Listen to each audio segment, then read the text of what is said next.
This is Daniel Rothman, 10A 4.7 FM, and it's just past 6 in the morning on what started as an ordinary Tuesday. The sun's coming up over the city, traffic's building on the expressway, and I've got my coffee here like always, but I need to talk to you about something that came across the wire about 20 minutes ago. Reports out of Newark Medical Center, St. Vincent's, and apparently 3 other hospitals in the metro area about unusual admissions overnight. We're talking about patients presenting with what doctors are initially calling severe neurological symptoms following what appeared to be animal bites or human altercations. Now, before anyone panics, the health department released a statement at 5:45 saying they're monitoring the situation and there's no immediate cause for public alarm. But here's what's strange. I've been doing this job for 17 years and I've never seen a coordinated statement go out this early about isolated hospital cases. My producer, Sarah, just handed me another update. Make that 6 hospitals now. 6 hospitals across 3 counties reporting similar cases within a 12-hour window. The symptoms they're describing include extreme agitation, hypersensitivity to light and sound, difficulty swallowing, and in some cases violent behavior requiring physical restraint. The CDC was contacted around 4 this morning, and they've dispatched a team that should arrive at Newark Medical sometime before noon.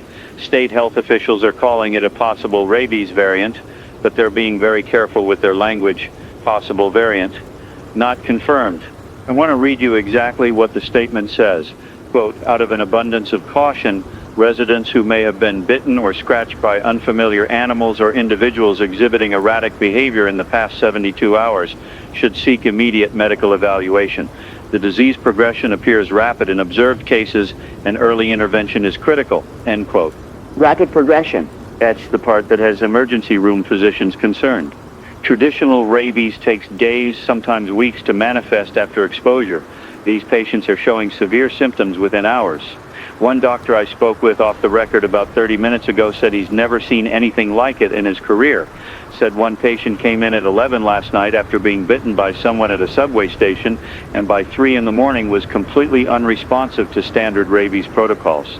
The morning news channels are starting to pick this up now. I'm watching The Crawl on Channel 7, and they're reporting it as a potential rabies outbreak, advising people to avoid stray animals and report aggressive behavior. But that feels incomplete somehow. The incidents being reported aren't just animal attacks. There are multiple cases of person-to-person transmission, if that's even the right word for it. Let me be clear about what we know and what we don't know. We know that hospitals are seeing an uptick in patients with neurological symptoms. We know the health department is taking it seriously enough to involve the CDC. We know they're telling people to seek treatment if exposed. What we don't know is the exact nature of this pathogen, how it's spreading so quickly, or how many people might be affected. Traffic report just came in, and there's unusual congestion near St. Vincent's Hospital. Not an accident, just volume, people heading to emergency rooms, presumably. The parking situation at Newark Medical is apparently a disaster right now, with their ER at capacity and ambulances being diverted to other facilities. I'm getting texts from listeners already, someone asking if they should keep their kids home from school today. Honestly, I don't have that answer for you. The official guidance right now is to continue normal activities while remaining vigilant. Watch for anyone acting strangely, avoid physical contact with people showing signs of illness, and report concerns to authorities. But here's what's bothering me. I've covered disease outbreaks before, H1N1, Ebola scares, COVID. There's usually a rhythm to how information comes out. Slow at first, then building as data accumulates. This feels different. This feels like authorities already know more than they're saying, and they're trying to figure out how to communicate it without causing panic. My news director just walked into the studio, which never happens during the morning show. He's got his phone out showing me something. Hold on. Okay, I need to share this with you because it's going to be on the news in the next few minutes anyway. There's been an incident at the Newark Medical Center emergency room. Details are still emerging, but apparently one of the patients admitted overnight became violent, attacked staff members and other patients before security could intervene. 3 hospital employees are being treated for bites and lacerations. The patient in question had to be fully sedated and is now in isolation. Now, we're going to get more information on this as the morning goes on, but I want everyone to stay calm. Hospitals have protocols for managing violent patients. This is being handled by professionals. What concerns me is the pattern. Multiple hospitals, similar symptoms, rapid onset, aggressive behavior. The health department is scheduled to give a press conference at 9 this morning, and I'll be covering that live. The sun's fully up now, and from where I'm sitting on the 8th floor, the city looks normal. I can see the morning commute, buses running their routes, delivery trucks making their rounds, life continuing as it always does. But there's this undercurrent of uncertainty now, this feeling that maybe today isn't going to unfold like we expected. I'm looking at social media, and it's starting to blow up. People posting about aggressive individuals they encountered yesterday, wondering if it's connected. Someone saw a man attacking a woman near Penn Station last night. Another person reporting their neighbor acting erratically and banging on doors at 3 in the morning. Could be unrelated, could be drugs, mental health crises, completely separate incidents, or could be we're seeing the early edges of something larger. The thing about living in a city of 8 million people is that strange things happen constantly. Violence, erratic behavior, it's part of the urban landscape. So when does it cross from normal city chaos to something systematic? When do we recognize a pattern? I think that's what health officials are trying to figure out right now in real time. Another update coming through. Emergency services are reporting higher than normal call volumes overnight. Not catastrophic, but elevated.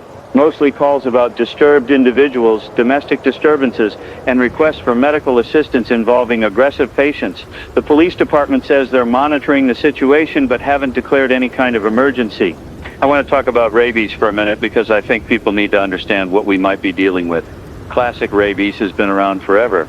It's a virus that attacks the central nervous system, transmitted through saliva, usually from animal bites. Once symptoms appear, it's almost always fatal. Almost being the key word, because there have been a handful of survivors in medical history, but we're talking single digits globally. The reason rabies is so terrifying is what it does to the brain. The virus causes inflammation, leads to confusion, agitation, hallucinations, hydrophobia, which is fear of water, and eventually paralysis and death. The aggressive behavior people associate with rabid animals comes from the way the virus hijacks the nervous system, essentially programming the host to bite and spread the infection before dying. But here's the thing, rabies doesn't work this fast. The incubation period is typically 1 to 3 months, sometimes longer. These cases are showing symptoms in hours, so either we're dealing with a mutation that's dramatically accelerated the timeline, or this is something else entirely that just resembles rabies. I have a virologist from Columbia University on the line, Dr. Elizabeth Chen. Dr. Chen, thank you for calling in this morning. She's explaining that viruses mutate constantly, and RNA viruses like rabies are particularly prone to genetic changes. A mutation that speeds up replication and symptom onset isn't outside the realm of possibility, especially if the virus has jumped between species recently or encountered some environmental pressure that's selected for faster-acting strains. What she's saying is concerning, though. She says if this is indeed a rabies variant with accelerated onset, it completely changes the treatment window. The standard post-exposure prophylaxis might not be effective if the virus reaches the central nervous system before antibodies can be produced. She's recommending that anyone exposed should seek treatment immediately, not wait to see if symptoms develop. With traditional rabies, you have time. With this, you might not. And Dr. Chen just said something else. She said the medical community has been warning about this possibility for years. Rabies is endemic in wildlife populations around the world, and with climate change pushing species into new territories, with urban sprawl bringing humans into closer contact with wildlife, the conditions for a spillover event have been building. Add in international travel, dense population centers, and you have the perfect setup for rapid transmission if a more virulent strain emerges. I asked her if she thinks that's what we're seeing, and she won't commit to it. Says she needs to see data, needs to know what the CDC finds, but her tone tells me she's worried. She's worried in that specific way. Scientists get when theoretical models start matching reality. It's 6:45 now, and I'm switching over to the traffic report, but I'll keep monitoring the health situation. Drive safe out there, and please, if you or anyone you know had contact with someone acting aggressively or was bitten in the last few days, go to a hospital. Don't wait. The traffic's getting worse, actually, not just near hospitals now, but on major routes heading out of the city. Could be normal rush hour building early, or could be people making decisions to leave before this gets worse. Hard to tell. The George Washington Bridge has delays, Lincoln Tunnel is backed up, and there's a cluster of slowdowns on the expressway that doesn't match the normal pattern. I'm watching the news feeds from other cities now. Boston reporting similar cases. Philadelphia has confirmed admissions matching the symptom profile. There's something developing in Baltimore.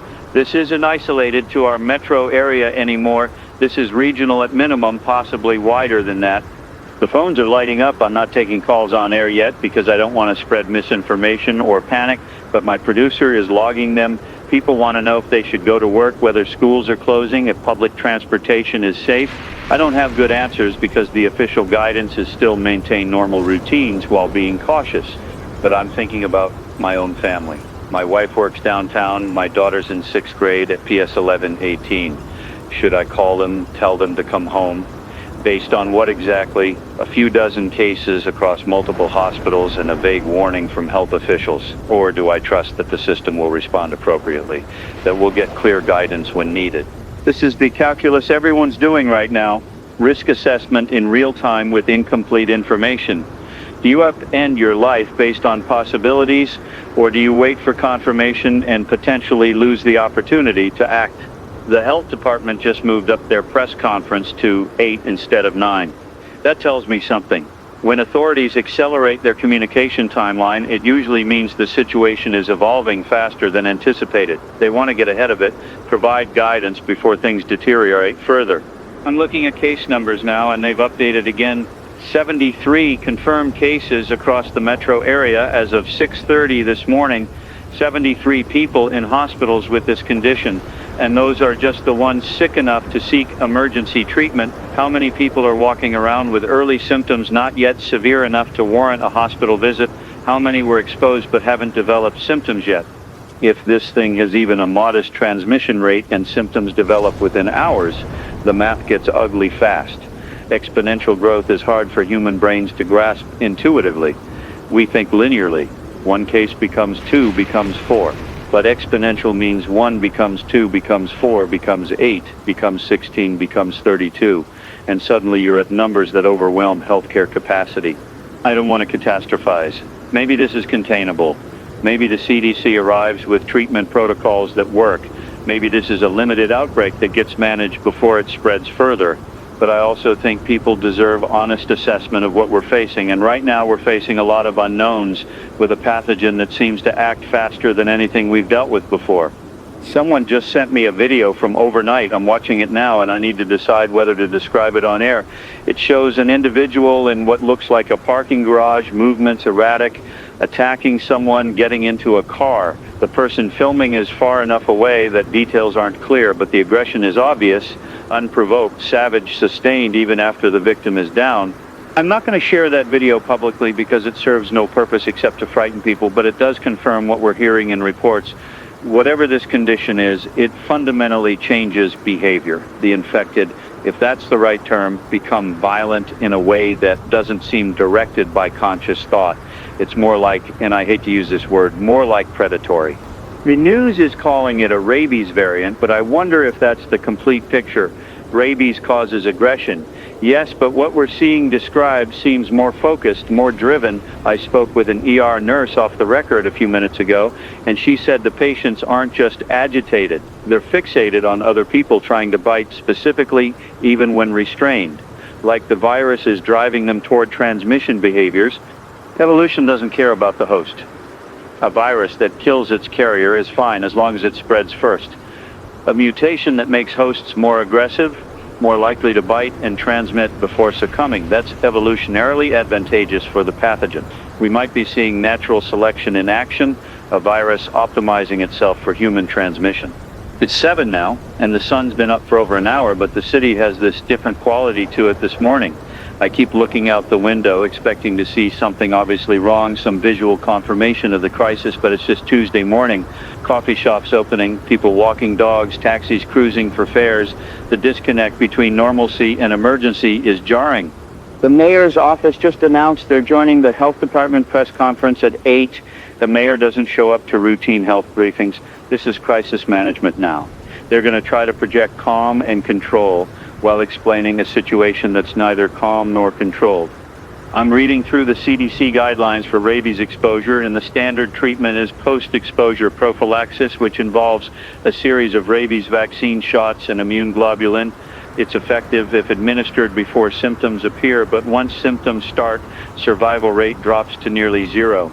Given how fast this variant is progressing, the window for effective treatment might be just hours. That's terrifying. That means people who were exposed yesterday might already be past the point of saving. More cases are being reported. I'm watching the numbers tick up on the health department's dashboard, which they apparently set up overnight. 89 cases now, 92, 96. The count is updating faster than I can read it. This is widespread. This is not a handful of isolated incidents anymore. The hospitals are coordinating through the city's emergency management system now. They're setting up dedicated isolation wards for symptomatic patients and trying to establish protocols for treatment.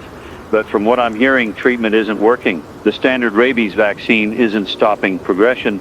Antiviral medications aren't having an effect. Patients are deteriorating despite intervention. There's a report coming in from Jersey City about an incident at a school. Early morning staff member exhibited symptoms, became aggressive. School is closed, building is quarantined, and everyone present is being evaluated. That's going to trigger school closures across the region. Parents are going to pull their kids even without official directives. My producer is telling me the station's general manager wants to implement emergency broadcasting protocols. That means we'd switch to continuous coverage, cancel regular programming, and focus entirely on this situation. I think that's the right call. People need information more than they need music or regular shows right now. The phone system is overwhelmed. We can't keep up with incoming calls. People are scared and looking for answers, and I'm just one person in a radio studio trying to make sense of information as it comes in. I wish I had more definitive guidance to offer. I wish authorities were being more transparent about the severity of this. Actually, let me revise that. Maybe authorities are being exactly as transparent as they can be, given what they know. It's possible they're just as confused and frightened as the rest of us trying to manage a crisis they don't fully understand yet. The CDC team hasn't even arrived. We're operating on preliminary assessments from local hospitals and health departments who've never seen anything like this before. And keep thinking about pandemic preparedness plans. After COVID, every city updated their protocols, stockpiled equipment, trained personnel for rapid response. But those plans assume certain parameters. They assume time to develop treatments, ability to trace contacts, capacity to isolate and quarantine. If this thing spreads through bites and saliva and incubates in hours, traditional containment strategies might not work fast enough. It's 7:20, and I'm seeing reports of panic buying starting. Supermarkets opening to crowds, people stocking up on food and water. Again, is this justified or premature? I don't know. I keep coming back to that. I don't know. I think that's the honest answer for almost every question right now. The news channels are showing footage from hospitals, crowds outside emergency rooms, ambulances lined up, security trying to manage the flow of people. One hospital apparently ran out of rabies vaccine and is waiting for emergency shipments from the state stockpile. Another has closed their ER to new patients except critical cases because they're at capacity. Think about that. Major hospitals closing their emergency rooms on a Tuesday morning. That doesn't happen unless the system is already breaking down. We're not even 12 hours into this being a recognized public health event, and we're already seeing healthcare infrastructure strain. The military is being mobilized. National Guard units are being activated for possible deployment to support civilian authorities. That's coming from the governor's office, which also announced they're declaring a state of emergency, effective immediately. A state of emergency gives the government broader powers to control movement, allocate resources, and enforce quarantines if needed. Quarantines? That word is entering the conversation now. If this can't be treated and it spreads rapidly, the only option is to isolate the infected and limit contact between people. But quarantine on what scale? Buildings, neighborhoods, the entire city? And how do you enforce that in a metro area of 8 million people?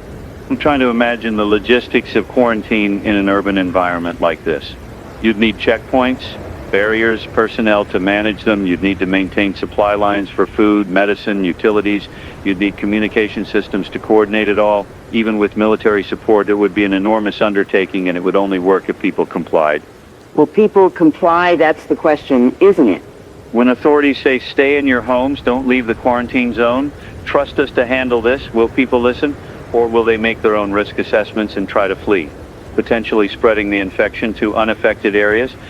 I would want to leave, if I'm being honest. If someone told me my neighborhood was quarantined and there was a contagious, deadly disease spreading, my instinct would be to get my family and go get out before the net closes. And I think most people would feel the same way, which means enforcing quarantine would require force, police, military, barriers, essentially martial law. We're not there yet. I need to emphasize that. Right now, it's just a state of emergency declaration, which is precautionary. The governor is giving herself authority to act if needed, but that doesn't mean all those measures will be implemented. Still, the fact that it's on the table tells you how seriously officials are taking this. The press conference is in 30 minutes, and I'm expecting them to announce major actions. School closures, probably.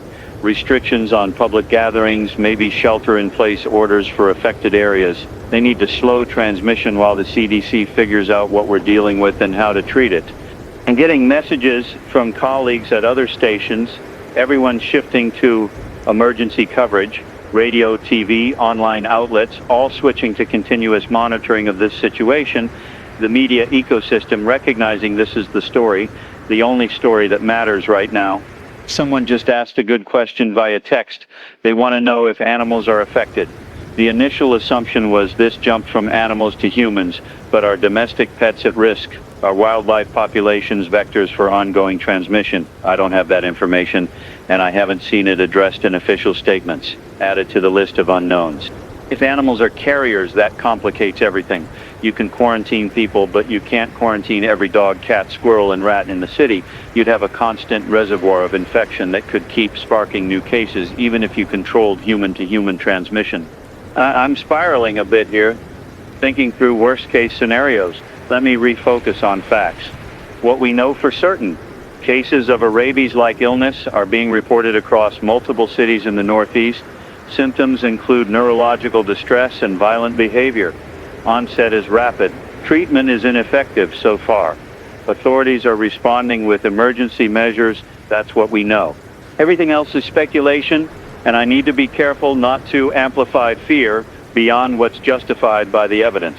People are already scared. My job is to inform, not to panic them further. But I'm scared too. I think I need to say that I'm sitting here in this studio doing my job, providing information to listeners, and I'm frightened, not just for myself, but for everyone. For the nurses and doctors dealing with violent patients, for the families of people already infected, for the society we've built that might not be resilient enough to handle something like this. Cities are fragile systems. They work because of countless interdependencies: power grids, water treatment, food distribution, waste management, communication networks. All of it relies on people showing up to work, on supply chains functioning, on infrastructure maintained by skilled workers. If enough people get sick, or if enough people decide to flee, the whole thing could collapse. I don't think we're at that point. I think we're still in the early stages where responses are possible and catastrophe isn't inevitable, but I can see the path from here to there, and it's shorter than I'd like to admit. It's 7:40 now, 20 minutes until the press conference. I'm going to take a quick break, check in with my family, make sure they're aware of what's happening, and have a plan. If things deteriorate, stay with 104.7 FM. We'll be right back with continuous coverage of this developing situation. I'm back. Spoke with my wife, and she's already decided to keep our daughter home from school today. Smart decision. Even without official closures, erring on the side of caution makes sense. She asked if she should leave the city, head to her parents' place upstate. I told her to wait for the press conference, see what authorities recommend, but I'm wondering if that's the right advice. What if by the time we get clear guidance, it's too late to leave safely? The traffic cameras are showing heavy outbound flow now, definitely more than normal rush hour volume. People are making their own decisions, voting with their vehicles. The question is whether they're overreacting or correctly reading the situation ahead of official acknowledgement. I'm watching the news feed, and there's a reporter outside Newark Medical Center trying to interview people. One man saying his brother was admitted overnight and died 2 hours ago, died from exposure to progression to death in less than 12 hours. The reporter is asking if he was given treatment, and the man is saying yes, they tried everything but nothing worked. He's crying on camera saying his brother bit a nurse before dying, and now she's showing symptoms too. This is the nightmare scenario. Healthcare workers getting infected while trying to treat patients. that accelerates the collapse of medical capacity. Doctors and nurses can't work if they're sick or dead, and if they start refusing to treat patients out of fear for their own safety, the system fails. There has to be protective equipment, protocols to minimize exposure risk for medical staff, but in the chaos of emergency rooms overwhelmed with violent patients, protocols break down, someone gets bitten, blood makes contact with a mucous membrane, and the infection spreads. The case count is at 164, just in this metro area, and that's only confirmed cases at hospitals. The real number of infected is certainly higher.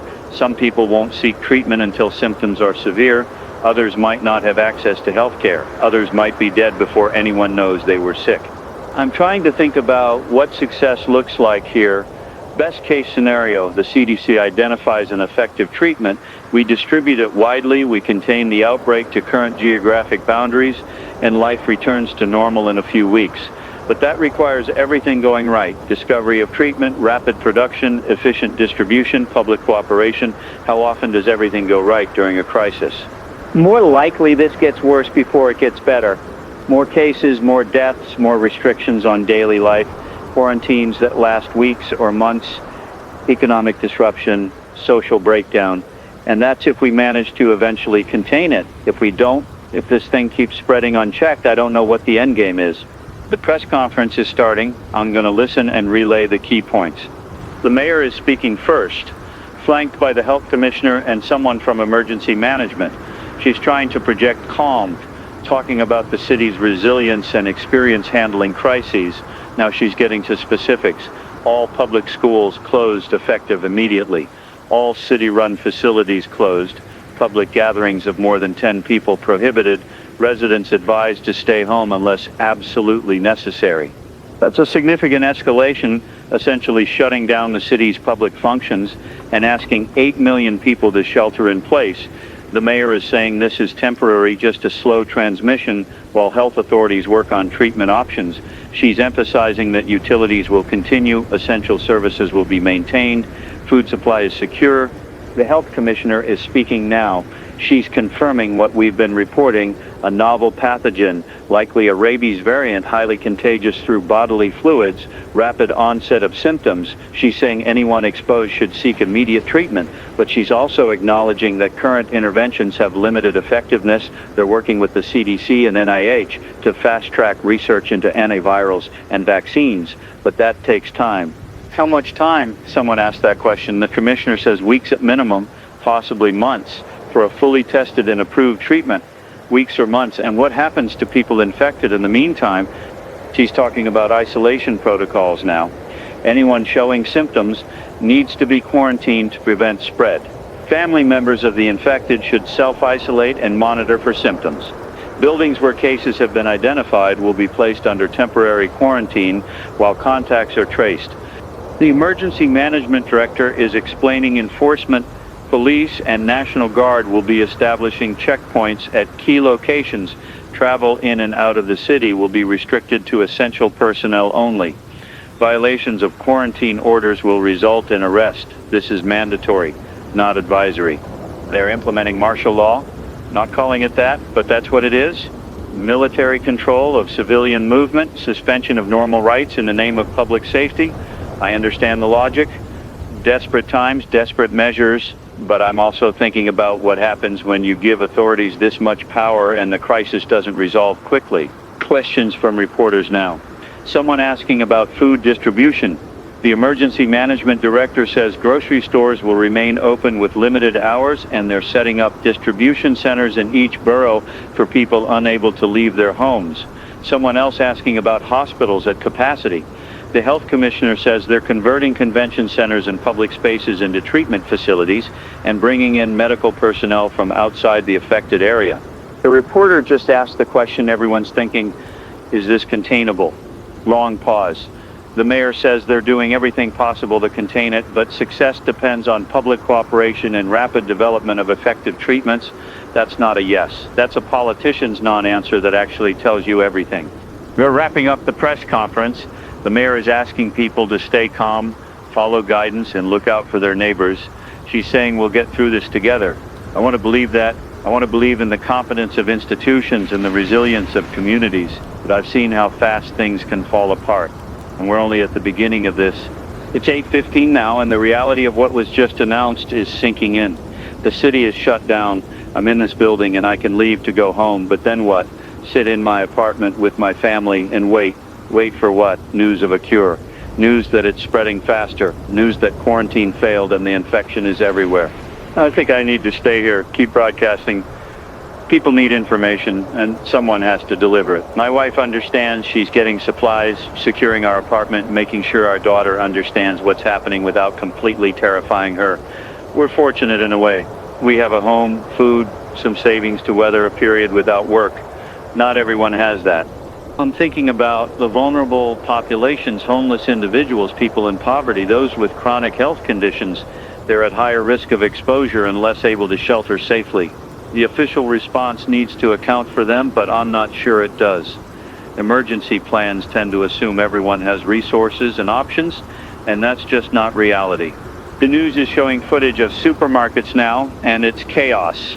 People fighting over supplies, shelves emptied, store employees overwhelmed. This is the immediate human response to crisis: hoarding, self-preservation, breakdown of social norms. We're not there yet in terms of complete collapse, but you can see it starting. Police are being deployed to grocery stores and pharmacies to prevent looting and maintain order. That's pulling them away from other duties, stretching resources. And if officers start getting infected, if the police force is depleted by illness, who maintains order? Then I'm looking at maps showing confirmed cases, and they're distributed across the entire metro area. No clear geographic pattern, no single source we can trace it back to. Either it's been circulating longer than we realized, or it's spreading through pathways we don't understand yet. Air travel, public transit, food supply, water. How many vectors are there? The CDC team landed about 30 minutes ago and is heading to Newark Medical Center to examine patients and collect samples.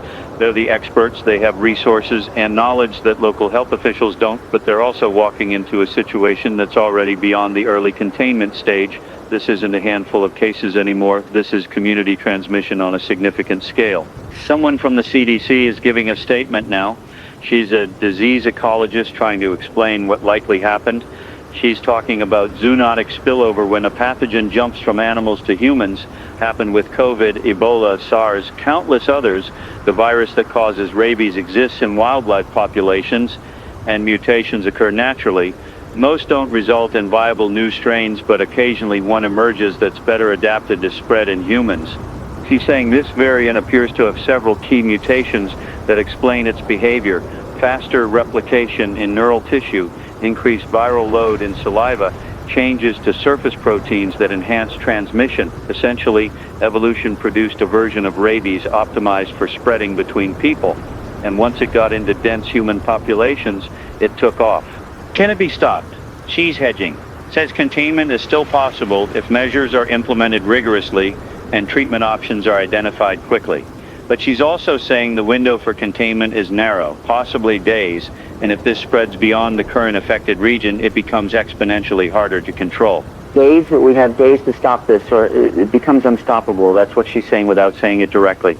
I need to talk about what unstoppable means in this context. If a highly lethal, rapidly spreading pathogen can't be contained, it propagates through the entire susceptible population. With modern transportation, that's a global population. Cases appear in new cities, new countries, local outbreaks become regional, regional becomes national, national becomes pandemic, and unlike COVID, where many infected people survived, this thing seems to kill most of its hosts. The mortality rate from symptomatic rabies is near 100%. So we're potentially looking at a global event with massive casualties if containment fails. I hate thinking in those terms. It feels like catastrophizing, like giving in to fear, but it's also just math and biology. A pathogen doesn't care about our hopes or our institutions. It just spreads and kills according to its nature. The governor is speaking now from the state capitol. She's ordering all non-essential businesses statewide to close. She's implementing travel restrictions on all major highways. She's activating the entire National Guard and requesting federal assistance. This is no longer just a city problem. The state is going into lockdown. She's also addressing reports of people trying to flee the affected areas. She's saying roadblocks are being established and anyone attempting to leave will be turned back unless they can prove they're uninfected. That's going to be controversial. You can't force people to stay in a plague zone, but you also can't let them spread infection to unaffected areas. There's no good answer. I'm seeing video now of the checkpoints going up, military vehicles, soldiers with rifles, barriers across highways. It looks like something from a movie, not something that happens in reality. But here we are. Reality is stranger and darker than fiction right now. How do you prove you're uninfected? That's a practical problem. We don't have rapid tests for this. We don't even have a confirmed diagnostic method yet. So checkpoints are just looking for symptoms, which means anyone asymptomatic could pass through and spread infection elsewhere. The checkpoint system is security theater more than actual containment. Unless they're not letting anyone through at all. Unless the quarantine is absolute, trap everyone inside the affected zone and wait for the infection to burn through the population. That would be effective from a containment standpoint, but it's also unconscionable. You'd be condemning everyone inside to potential infection and death to protect people outside. So, I don't think it'll come to that. I think authorities will allow passage for people who test negative once testing is available. But what if testing takes weeks to develop? What if people are trapped here watching the infection spread, unable to leave, waiting for help that doesn't come in time? It's 9 now. 3 hours since I first mentioned this story on air. 3 hours ago was concerning hospital reports. Now it's martial law and quarantine. The speed of escalation is dizzying. What will the next 3 hours bring? My producer is showing me something on her phone. Social media is full of videos from overnight people being attacked, fleeing from infected individuals, chaos in the streets. Some of these are clearly real. Others might be fake or from unrelated incidents being misattributed, but the overall picture is of a city in the early stages of breakdown. One video shows a police officer being overwhelmed by multiple infected individuals. The officer is trying to use a taser, but it's not stopping them. They keep coming and the video cuts off before we see what happens. I hope the officers survive, but I'm not optimistic. Another video from an apartment building. Someone filming from their window as infected people wander the street below, attacking anyone they encounter. The movements are jerky, uncoordinated, but persistent. They're not running, just walking with purpose toward anyone they see. And when they reach someone, the attack is savage and sustained. This is what the virus does. It takes a human being and reduces them to a biological weapon, a delivery mechanism for spreading itself further. There's no consciousness left, no humanity, just the viral imperative to bite, to infect, to propagate. I'm having trouble processing this. The cognitive dissonance between the normal-looking city outside my window and the horror in these videos is too large. Both can't be true simultaneously, but they are. Different parts of the city are experiencing different realities right now. Some neighborhoods still quiet and unaware, others descending into chaos. The infected seem to cluster. Once one appears, others follow. Maybe they're drawn to the sounds of attack, or maybe the virus is causing them to seek out groups. Either way, it creates these pockets of intense danger surrounded by relative calm. You could walk 1 block and be fine, turn a corner and be in the middle of a nightmare. Emergency services are being overwhelmed. 911 call centers can't keep up with the volume. Police and ambulances are being dispatched to the most critical situations, but there aren't enough units to respond to everything. People are on their own in many cases, defending themselves or fleeing, hoping they don't encounter infected. The mayor said utilities would be maintained, But I'm wondering how long that's realistic. Power plants, water treatment facilities, they need personnel to operate. If those workers get sick or decide it's too dangerous to come to work, infrastructure starts failing. We take electricity and running water for granted until we don't have them, and then everything gets exponentially harder. I should eat something, but I'm not hungry. Adrenaline and anxiety are suppressing appetite. I've got some snacks here in the studio. Water. I can stay here for a while. Keep broadcasting as long as power holds and the building remains secure.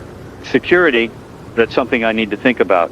This building has security guards on the ground floor, but are they still at their posts? Are they armed? If infected get into the building, is there a protocol? I should probably check on that, make sure we're not sitting here exposed. My producer is going to go down and talk to security, see what the situation is. I'll keep monitoring news feeds and taking information from official sources. The CDC official is giving another update. They've examined multiple patients and collected tissue samples for analysis. Preliminary genetic sequencing confirms this is a rabies variant, specifically a strain that shares characteristics with bat rabies, but with significant mutations in key genes. The mutations affect how the virus interacts with nerve cells and how it replicates. She's explaining that normal rabies travels slowly along nerve pathways from the bite site to the brain. This variant moves much faster, possibly through the bloodstream, in addition to neural routes. That's why symptoms appear in hours rather than weeks. The virus reaches the brain quickly and begins causing damage before the immune system can mount an effective response. Is there any treatment? The reporter asking that question sounds desperate. The CDC official is saying they're testing existing antivirals, but so far nothing is showing efficacy. The virus is too different from other pathogens we have treatments for. They're working on developing new approaches, but it's a process that takes time. There's that word again, time. We need time that we don't have. Every hour the virus spreads further, infects more people, kills more hosts. The race is between scientific discovery and exponential growth, and exponential growth has a head start. She's recommending isolation of infected individuals and extreme caution for healthcare workers, full protective equipment, no direct contact, treat it like the most dangerous pathogen we know. But she's also being realistic. She's saying some people will be exposed despite precautions, and those people need to be monitored and isolated at the first sign of symptoms. What about a vaccine? Can we vaccinate the uninfected to prevent spread? She's saying vaccine development is a months-long process, even in emergency circumstances. You have to identify the right antigens, test for effectiveness and safety, manufacture billions of doses. By the time a vaccine is ready, this outbreak will be long over, one way or another. One way or another, meaning either contained or everyone's dead or infected. Those are the outcomes we're looking at. I'm watching the case count update. 286 confirmed cases now in this metro area alone, and reports are coming in from other cities. Boston, Philadelphia, Baltimore, Washington, D.C., all reporting cases. The geographic spread is widening. This isn't contained to the Northeast anymore. It's moving. Air travel, that's the mechanism. Someone infected but not yet symptomatic boards a plane, travels to another city, develops symptoms after arrival, or infects someone else on the plane who carries it further. We've shut down the city now, but before that, how many people left? How many carriers are out there spreading it to unaffected areas? The FAA is grounding all flights in and out of affected cities. Airports are closed, planes turned around or diverted. That should slow the spread through air travel, but it's probably too late to prevent seeding in other regions. I think about the global implications. If this is in multiple U.S. cities, it's likely already in other countries. International travelers, cargo flights, countless pathways for spread, and not every country has the resources to respond the way we are. Limited healthcare infrastructure, less governmental capacity, higher population density in some places. This could be catastrophic on a global scale. My producer is back. She talked to security, and there are still 2 guards on duty, both armed. They've locked all entrances except the main door, and they're screening anyone who wants to enter. Looking for symptoms, denying access to anyone who seems sick. It's something, though, I'm not sure how effective it'll be if things really deteriorate. She also says she saw infected people on the street from the lobby windows. 3 of them wandering near the building, attacking a delivery person who was trying to get to a truck. The guards went out to help, but by the time they intervened, the delivery person was bitten. Paramedics were called, but haven't arrived yet, probably overwhelmed with calls. So the infection is right outside now, not across the city, not in some other neighborhood. Right here within sight of this building. That changes the psychological equation. This is no longer abstract threat. This is immediate danger. I need to let listeners know what to do if they encounter infected individuals. Run. That's the first advice. Don't try to help them. Don't try to restrain them. Don't engage. Just get away as fast as possible. If you're cornered, use whatever you have to create distance. Chairs, doors, anything between you and them. If you're bitten, seek medical treatment immediately, but also recognize that treatment options are limited. Isolate yourself from others, especially family members. Don't spread the infection further. even if it means dying alone. That's a horrible thing to ask of people, but it's necessary to prevent additional casualties.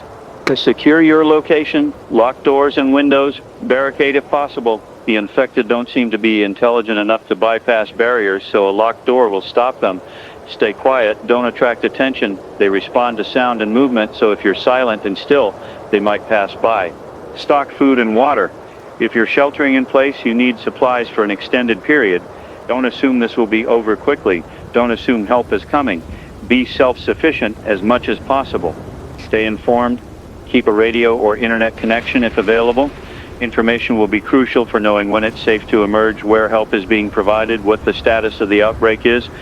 These are survival instructions now, not health guidelines, not recommendations. Survival instructions for a city under siege by a disease that turns people into threats. It's almost 10 and I've been on air for 4 hours straight. I should take a break, but I don't want to leave the microphone. As long as I'm talking, I'm doing something useful. I'm providing information and maybe comfort to people listening. If I stop, if I leave, what happens to the people relying on this broadcast? But I also need to take care of myself. I'm going to step away for 10 minutes, use the restroom, get some water, check in with my family. I'll put on some emergency broadcast messages that play on loop, and then I'll be right back. 10 minutes. Don't go anywhere. Stay with Tender Wood. I'm back. Talked to my wife briefly. They're okay. Apartment is secure. They've got food for a couple weeks. My daughter is scared but handling it. Kids are resilient in ways adults aren't. She's treating it like an adventure almost. Building a fort in the living room, making plans for what they'll do during lockdown. I wish I had that perspective. For me, this feels like the end of something. Not necessarily the end of the world, but the end of the world as it was. Even if we contain this, even if most people survive, society will be different after. The trust in institutions, the sense of safety in daily life, the assumption that tomorrow will be basically like today, all of that is breaking down. The news is reporting widespread looting in some neighborhoods, not just food and supplies, but electronics, valuables, anything people can grab. Police aren't responding to property crimes right now because they're focused on violent incidents and infection control. So some people are taking advantage of the chaos to enrich themselves. I understand the impulse. If civilization is ending, why not grab what you can? But it also accelerates the breakdown. Once looting starts, once law enforcement becomes ineffective, social order collapses. We're social animals, and we rely on trust and cooperation to function. When that breaks, we revert to something more primitive. There are also reports of people helping each other. Neighbors checking on elderly residents, people sharing supplies, volunteers organizing to distribute food. The best and worst of humanity on display simultaneously. Crisis reveals character, and you're seeing both heroism and villainy. I want to believe the helpers will outnumber the looters. I want to believe we'll come together rather than fragment, but I've studied enough history to know that isn't guaranteed. Sometimes societies survive catastrophe and rebuild stronger. Sometimes they collapse completely and don't recover for generations. The governor is speaking again. Federal assistance has been approved. FEMA is deploying. Military units are being mobilized. Medical supplies are en route. The federal government is treating this as a national emergency, which means resources from across the country will be directed here. It's good news, theoretically. More personnel, more equipment, more expertise.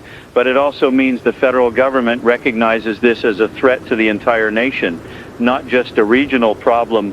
They're mobilizing because they know if it's not stopped here, it spreads everywhere. The president is scheduled to address the nation at noon. I'll be covering that live. I'm curious what the messaging will be. Reassurance that the government has things under control. Acknowledgement of the severity and call for unity, or something else entirely. Political leaders tend to downplay crises to avoid panic, but there's a point where downplaying becomes lying and people lose trust. I think we're past that point. People can see what's happening. They need honesty, even if the honest message is we're in trouble and we need everyone working together to survive this. Case count is at 412 in this metro area, growing exponentially just as predicted, and each of those cases represents a person who was healthy yesterday and is either dying or dead today. 412 tragedies, 412 families devastated. How many more tomorrow? Double, triple. At what point do we run out of capacity to count? Hospitals have stopped admitting new patients unless they're critical. There's no treatment anyway, and keeping infected people in hospitals just exposes staff and other patients. The new guidance is to isolate at home if symptomatic. Stay away from others, lock yourself in a room, wait for the disease to run its course. Essentially, go home to die. That's not being said explicitly, but it's the implication. We can't save you, so don't burden the healthcare system. Die quietly so we can focus on prevention and developing treatments. Brutal, but maybe necessary. Triage on a massive scale. Save who you can, accept losses you can't prevent, focus resources where they'll have the most impact. I'm hearing sirens constantly now. Ambulances, police, fire trucks. The background soundscape of a city in emergency. It's been going for hours, and I'm almost used to it. Almost, but every time I notice it again, it's a reminder that outside this studio, people are suffering and dying. The power flickered just now, just for a second, but enough to notice. The lights dimmed, the computer screens blinked, and then everything came back. But it's a warning sign. Power infrastructure is vulnerable, and if we start having outages, everything gets harder. I'm going to check with engineering, make sure we have backup power for the station. We need to stay on air. This broadcast might be one of the few reliable sources of information for people, and if we go dark, they're left alone with their fear. Engineering says we have a generator that can run for about 72 hours if main power fails. After that, we'd need fuel, which might be hard to get depending on the situation. So we have 3 days of guaranteed broadcast capability, then it becomes uncertain. 3 days. That's the time frame for a lot of things right now. Food supplies in many homes, water, if infrastructure fails, generator fuel, medical supplies. We're operating on short timelines with limited buffers. Any disruption cascades into crisis. I'm trying to think about what happens if this goes long term, not days, but weeks or months. How do you sustain a city under quarantine for that duration? You need continuous supply of food, water, power, medicine. You need waste management because garbage and sewage don't just disappear. You need communication systems to coordinate everything. All of that requires workers, and workers require safety. If conditions deteriorate to the point where essential personnel won't or can't come to work, systems fail. And once systems start failing, the cascade accelerates. No power means no water pumping. No water means sanitation failures. Sanitation failures mean disease outbreaks beyond just the rabies variant. Everything's connected, and breaking one link threatens the whole chain. The military arriving should help with some of that.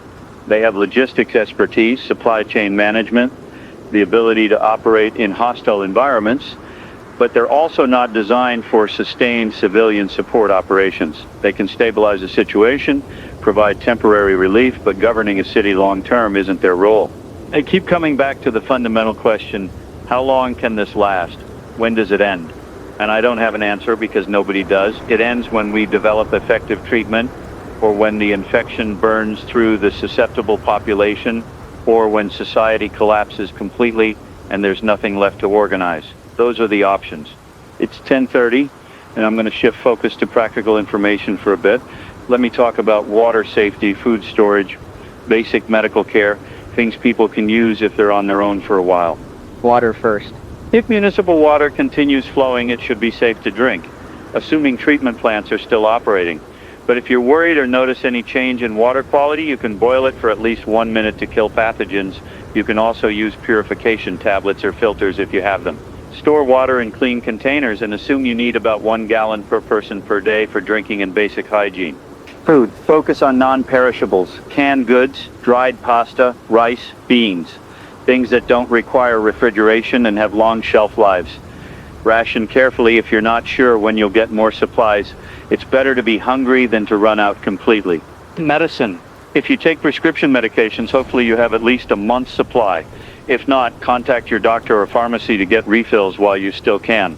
For basic first aid, have bandages, antiseptic, pain relievers. Nothing will help if you're infected with the virus, but you still need to treat ordinary injuries and illnesses. Sanitation. If water service is interrupted, toilets won't flush. You'll need to figure out waste disposal, bag waste, and store it away from living areas if possible. It's unpleasant but necessary to prevent disease. Communication. Keep phones charged. If power fails, preserve battery life by limiting use. A battery-powered or hand-crank radio like the one you're hopefully listening to me on now is essential for receiving information. Security, lock your doors and windows. Be aware of who's around you. Trust carefully. In crisis, some people become threats. Protect yourself and your family first. These are things everyone should know, but in normal times we don't think about. We rely on infrastructure and systems to handle it. Now, those systems are stressed or failing, and individuals need to be self-sufficient. I sound like a prepper, like one of those people who's been planning for societal collapse for years. Maybe they were right to prepare, maybe the rest of us were naive to think it couldn't happen. The news is showing footage from military units entering the city, convoys of vehicles, soldiers in full gear, setting up checkpoints and staging areas. It's a massive deployment, thousands of personnel. The show of force is intended to be reassuring, to demonstrate that authorities are in control. But I look at those soldiers and I wonder what they're thinking. They're being sent into a city with a deadly contagious disease, being asked to maintain order among potentially millions of infected people. Some of them won't come home. Some will get infected despite precautions. They know that, and they're doing it anyway because it's their duty. There's something noble in that, the sacrifice for the greater good, but it's also tragic that such sacrifice is necessary. A reporter is interviewing a colonel who's overseeing the deployment. He's explaining that their primary mission is to support civilian authorities in maintaining quarantine and distributing supplies. They're not there to fight, though they're prepared to use force if necessary to protect themselves and maintain order. What does force look like in this context? Shooting infected people who pose a threat, firing on uninfected people who try to break quarantine. The rules of engagement must be complex and morally fraught. You're asking soldiers to potentially kill American civilians to prevent disease spread. I hope it doesn't come to that. I hope people comply with quarantine voluntarily, and the military presence is enough to deter bad actors without requiring actual violence. But hope isn't a strategy, and I suspect we'll see situations where force is used before this is over. It's 11 now, and I've been broadcasting for 5 hours. My voice is getting tired, throat dry. I'm drinking water, but talking continuously takes a toll. I need to pace myself if I'm going to keep this up. The station manager just called. She's not in the building. She's sheltering at home, but she wanted to check that we're still operational. I told her, yes, we're broadcasting, and I intend to keep going as long as possible. She said corporate is supporting that decision, that all their stations are shifting to emergency coverage, that this is what we exist for. It's good to have that validation. I was worried they might pull the plug, decide it's too dangerous to keep staff in the building, but they understand the importance of maintaining communication with the public. She also warned me that some stations have already gone offline. Equipment failures, staff unable to get to work, buildings compromised by infected. The information ecosystem is fragmenting, which means the stations still operating have more responsibility to keep broadcasting. I'm looking at my list of affiliate stations that normally carry some of our programming. About half aren't responding. Either they're off air or they're not answering coordination calls. The network is breaking down already. Local TV news is still broadcasting, at least the major stations, but their footage is increasingly from remote cameras or drones rather than field reporters. Too dangerous to have camera crews out in affected areas, so they're showing aerial shots of empty streets, burning buildings, clusters of infected wandering. One shot shows what looks like hundreds of infected people gathered in a plaza, just standing there, swaying slightly, occasionally turning toward movement. It's like something from a nightmare. The reporter is speculating that they're drawn to gathering points for some reason, maybe instinct, or maybe the virus is directing behavior to maximize spread. If they cluster in predictable locations, that could actually help containment, easier to avoid or isolate them if they're not randomly distributed.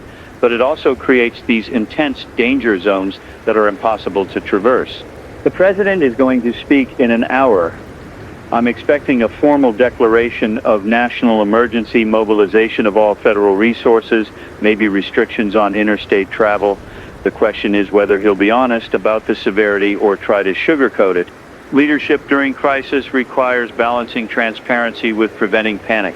You need to tell people the truth so they can make informed decisions, but you also can't cause mass hysteria that makes everything worse. It's a difficult line to walk. I think people are smart enough to handle the truth. They can see what's happening. Lying to them just destroys trust and makes coordination harder. Better to say this is bad, we're working on it, here's what you need to do. People respond well to clear direction even in terrible circumstances. My daughter just texted me. She's asking if I'm safe when I'm coming home. I told her I'm safe in the studio and I need to keep working, but I'll come home as soon as I can. She sent back a heart emoji. Such a small thing, but it made me emotional. The normalcy of a text from my kid while the world is ending. I need to hold on to those small human moments. They're what we're fighting to preserve. Not abstract concepts of civilization, but the ability to text your daughter, to have a family to go home to have tomorrow be possible. The case count just updated, 563 confirmed cases in this metro area, over 1,000 now across all affected cities. The doubling time looks like it's around 3 to 4 hours. If that rate continues, we'll have tens of thousands of cases by tomorrow, hundreds of thousands by the day after. Exponential growth is relentless. It starts slow, feels manageable, then suddenly overwhelms everything. We're in the phase where it still feels like numbers on a screen. Soon it'll be impossible to count, impossible to track, just mass casualties on a scale we haven't seen in modern history.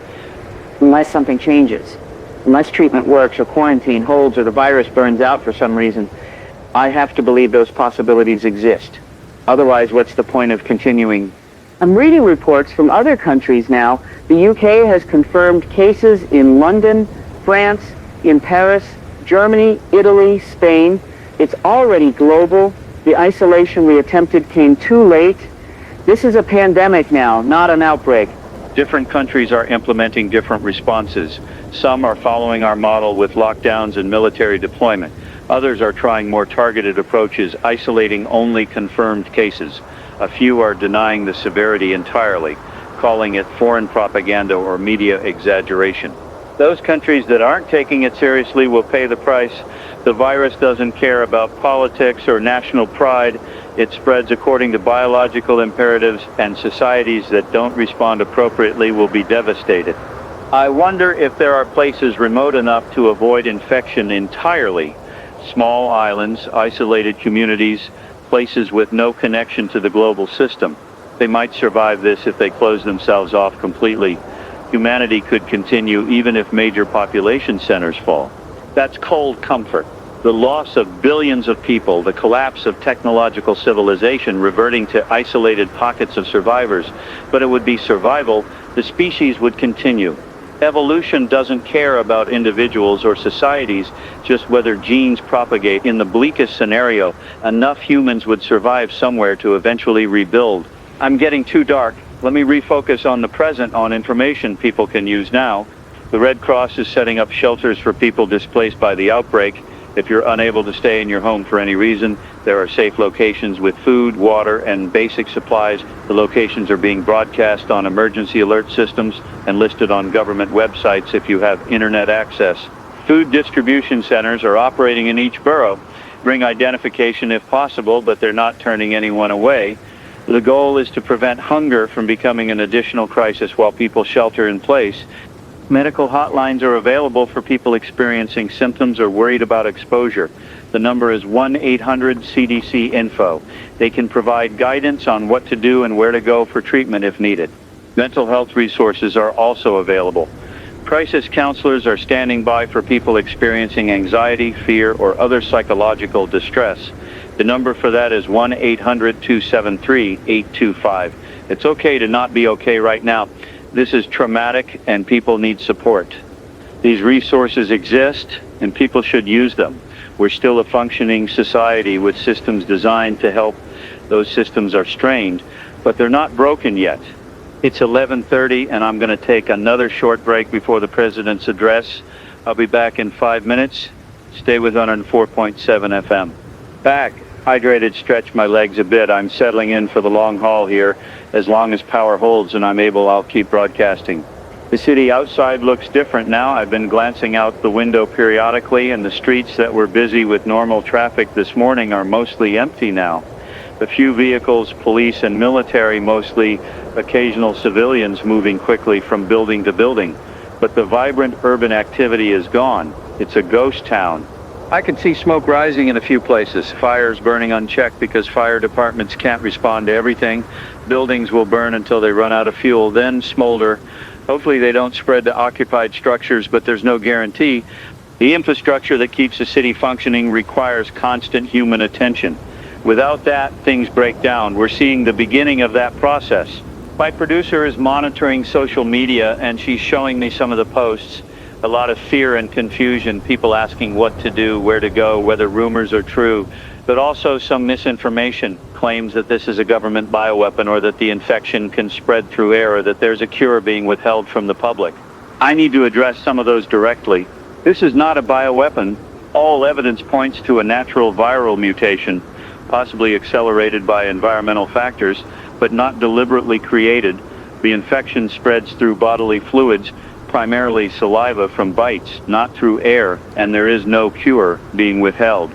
Scientists are working desperately to find treatment options, but viruses are complex, and developing effective interventions takes time. Misinformation during crisis is dangerous. It leads to poor decisions, wasted resources, and loss of life. Please rely on official sources, government health departments, the CDC, reputable news organizations, not random social media posts or conspiracy theories. I understand the impulse to find patterns, to assign blame, to believe there's some hidden truth. It's a way of feeling like you have control or understanding, but sometimes there is no hidden truth. Sometimes bad things happen because of chance and biology, not because of conspiracies. The president is about to speak. I'm switching over to the network feed now. He's at the podium in the White House, flanked by health officials and military brass. He looks tired, which is actually somewhat reassuring. Better that he looks like he understands the gravity than if he was smiling and confident. He's starting with acknowledgement of the crisis, confirming that the United States is facing an unprecedented public health emergency caused by a novel viral pathogen. He's declaring a national emergency and invoking federal powers to coordinate response across all agencies and states. All interstate travel is being restricted to essential personnel only. Checkpoints are being established on major highways. Airports are closed to commercial traffic. The goal is to prevent spread from affected areas to unaffected regions. A nationwide curfew is being implemented. Everyone must be in their homes from dusk to dawn. This is to prevent nighttime movement of infected individuals and to allow law enforcement to identify and address threats more easily. The military is being deployed in support of civilian authorities across the country, not just in affected areas, but everywhere, to maintain order and prepare for potential outbreak expansion. All schools, non-essential businesses, and public gatherings are prohibited nationwide. The entire country is going into lockdown, not just affected cities.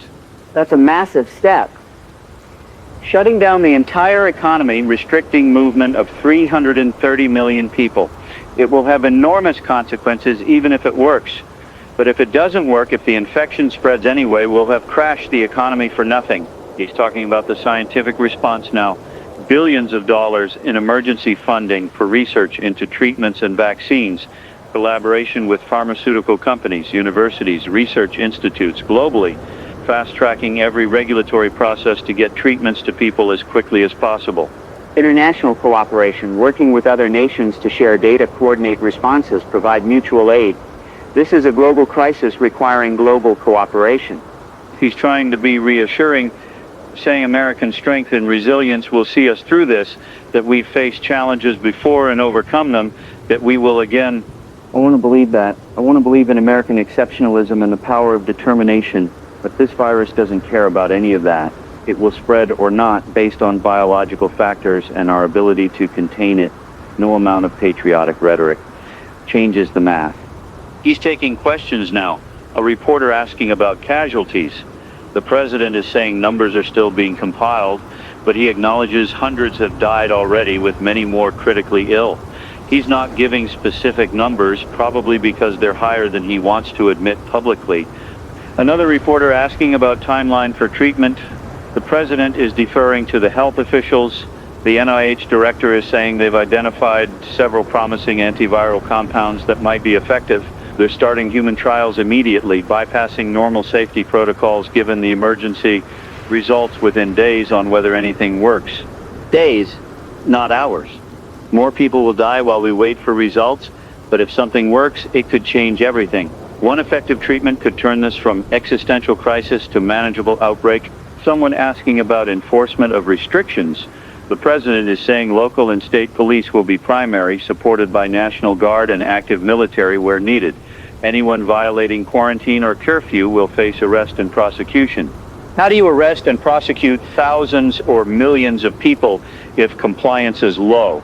You don't. You make examples of some to deter others, and you accept that enforcement will be imperfect. But the threat of consequences might be enough to get most people to comply. Final question about economic impact. The president acknowledging this will be severe. Markets are closed to prevent panic selling. Government is preparing stimulus packages to support affected industries and individuals, but the priority is saving lives, and economic concerns are secondary. Easy to say when you're not worried about losing your job or feeding your family. For many people, economic concerns are survival concerns. You can't shelter in place if you can't afford food. You can't isolate if you're evicted from your home.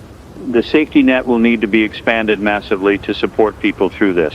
Whether the government can do that effectively in the midst of everything else happening remains to be seen.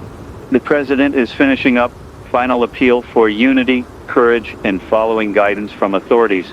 Then he's gone, leaving the podium to the health officials for further technical questions. It's noon now, 6 hours since I first mentioned this story. It's consumed the entire day, the entire world, and we're just getting started. This will go on for days, weeks, maybe longer.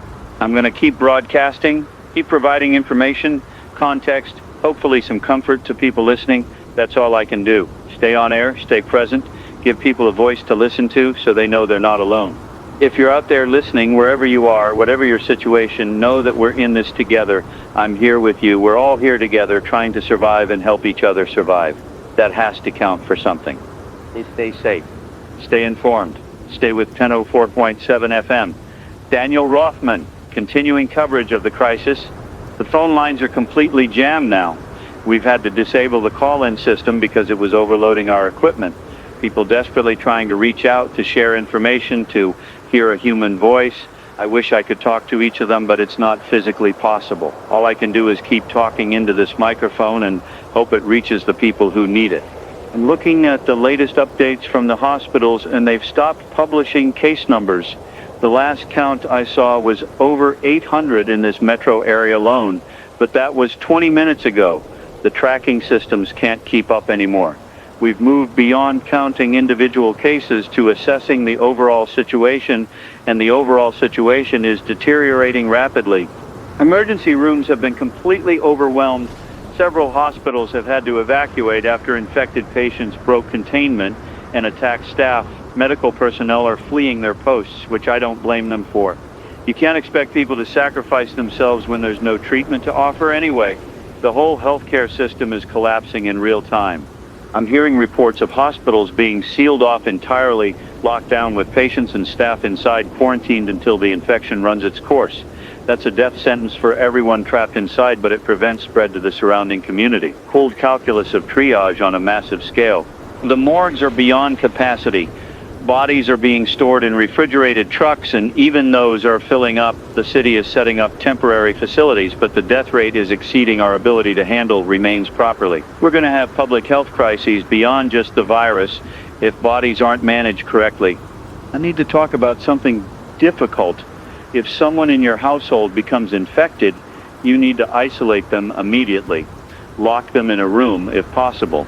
I know that sounds cruel, but an infected person will attack anyone nearby, including family. You cannot help them, and staying close only means you'll be infected too. If you're infected yourself, if you've been bitten and you're starting to feel symptoms, you need to separate yourself from your loved ones.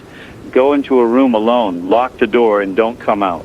I know that's asking people to face death alone, to deny themselves the comfort of family in their final hours, but it's the only way to prevent spreading the infection further. This is the impossible situation we're in. The normal human responses to illness and death, caring for the sick, being present for dying loved ones, those responses will get you killed now.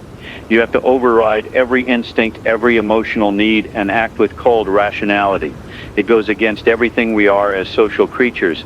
My producer just told me that several radio stations have gone silent in the last hour. Equipment failures or staff abandoning their posts. We don't know, but the number of active broadcasts is shrinking. We're becoming one of the few voices still transmitting in this region. That increases the responsibility on me. People might be relying on this broadcast as their only source of information. I can't speculate wildly or spread rumors. I need to stick to confirmed facts and practical guidance, even when the confirmed facts are terrifying. The military checkpoints are reporting people trying to break through, desperate families attempting to flee the quarantine zone, ramming barricades with vehicles, trying to force their way past soldiers. Some checkpoints have opened fire to stop them. Civilian casualties at the hands of our own military trying to contain this outbreak. So I understand both sides. The families just want to survive, to get somewhere safe. The soldiers are following orders to maintain quarantine and prevent spread. Both are acting rationally from their perspectives. But the result is Americans shooting Americans, and that's a tragedy compounding the tragedy of the virus itself. How long can quarantine hold under those conditions? If thousands of people are trying to leave and soldiers have to shoot to stop them, at some point the quarantine becomes militarily untenable. You'd need to build actual walls, establish defensive positions, treat it like a siege. I don't know if we have the resources or will to do that. And if quarantine fails, if infected people escape the zone, they carry the virus to new areas, whole new outbreaks starting from each escaped carrier. The containment strategy collapses completely. I'm watching news footage of the military deployment, and the scale is staggering. Thousands of troops, armored vehicles, helicopters. It looks like an invasion or a war zone, except the enemy is invisible. You can't shoot a virus. You can only shoot the people carrying it, and that's not a war anyone wants to fight. The news anchor is interviewing a virologist from Johns Hopkins remotely. She's explaining the science behind why this variant is so dangerous. The mutations aren't just in one area of the virus. They're across multiple genes affecting replication, transmission, and neurological impact. It's like the virus hit the evolutionary jackpot, multiple beneficial mutations all at once. Could that happen naturally? The anchor is asking the exact question I'm thinking. The virologist is hesitant. She's saying it's statistically unlikely but not impossible. Viruses mutate constantly, and occasionally multiple mutations can occur together. But the combination of changes in this variant is remarkably well suited for human transmission, almost suspiciously so. She's not saying bioweapon. She's being careful not to make that claim, but the implication is there. Whether this emerged naturally or was engineered, the result is the same. We're dealing with something unprecedented and highly lethal. I don't think it matters at this point where it came from. Whether it's natural or artificial, the response is the same. Contain it, treat it, survive it. Attribution and accountability can come later if there is a later. It's 12:30 now, and I need to eat something. I've been running on adrenaline and coffee, but my body needs fuel. I've got some protein bars here in the studio, not appetizing, but functional. While I eat, I want to share some messages from listeners that came in before we disabled the phones. People sharing their situations, their fears, their determination to survive. One message from a nurse at Newark Medical. She says the hospital is hell. Infected patients everywhere, staff being attacked, no security left because the guards fled. She's locked herself in a supply closet and can hear infected people in the hallways. She doesn't think she's getting out alive, but she wanted someone to know she tried. She wants her family to know she loves them. That message came in at 11:45. I don't know if she's still alive now. I hope she found a way out, but statistically, probably not. Another casualty of this nightmare. Another message from a father in Queens.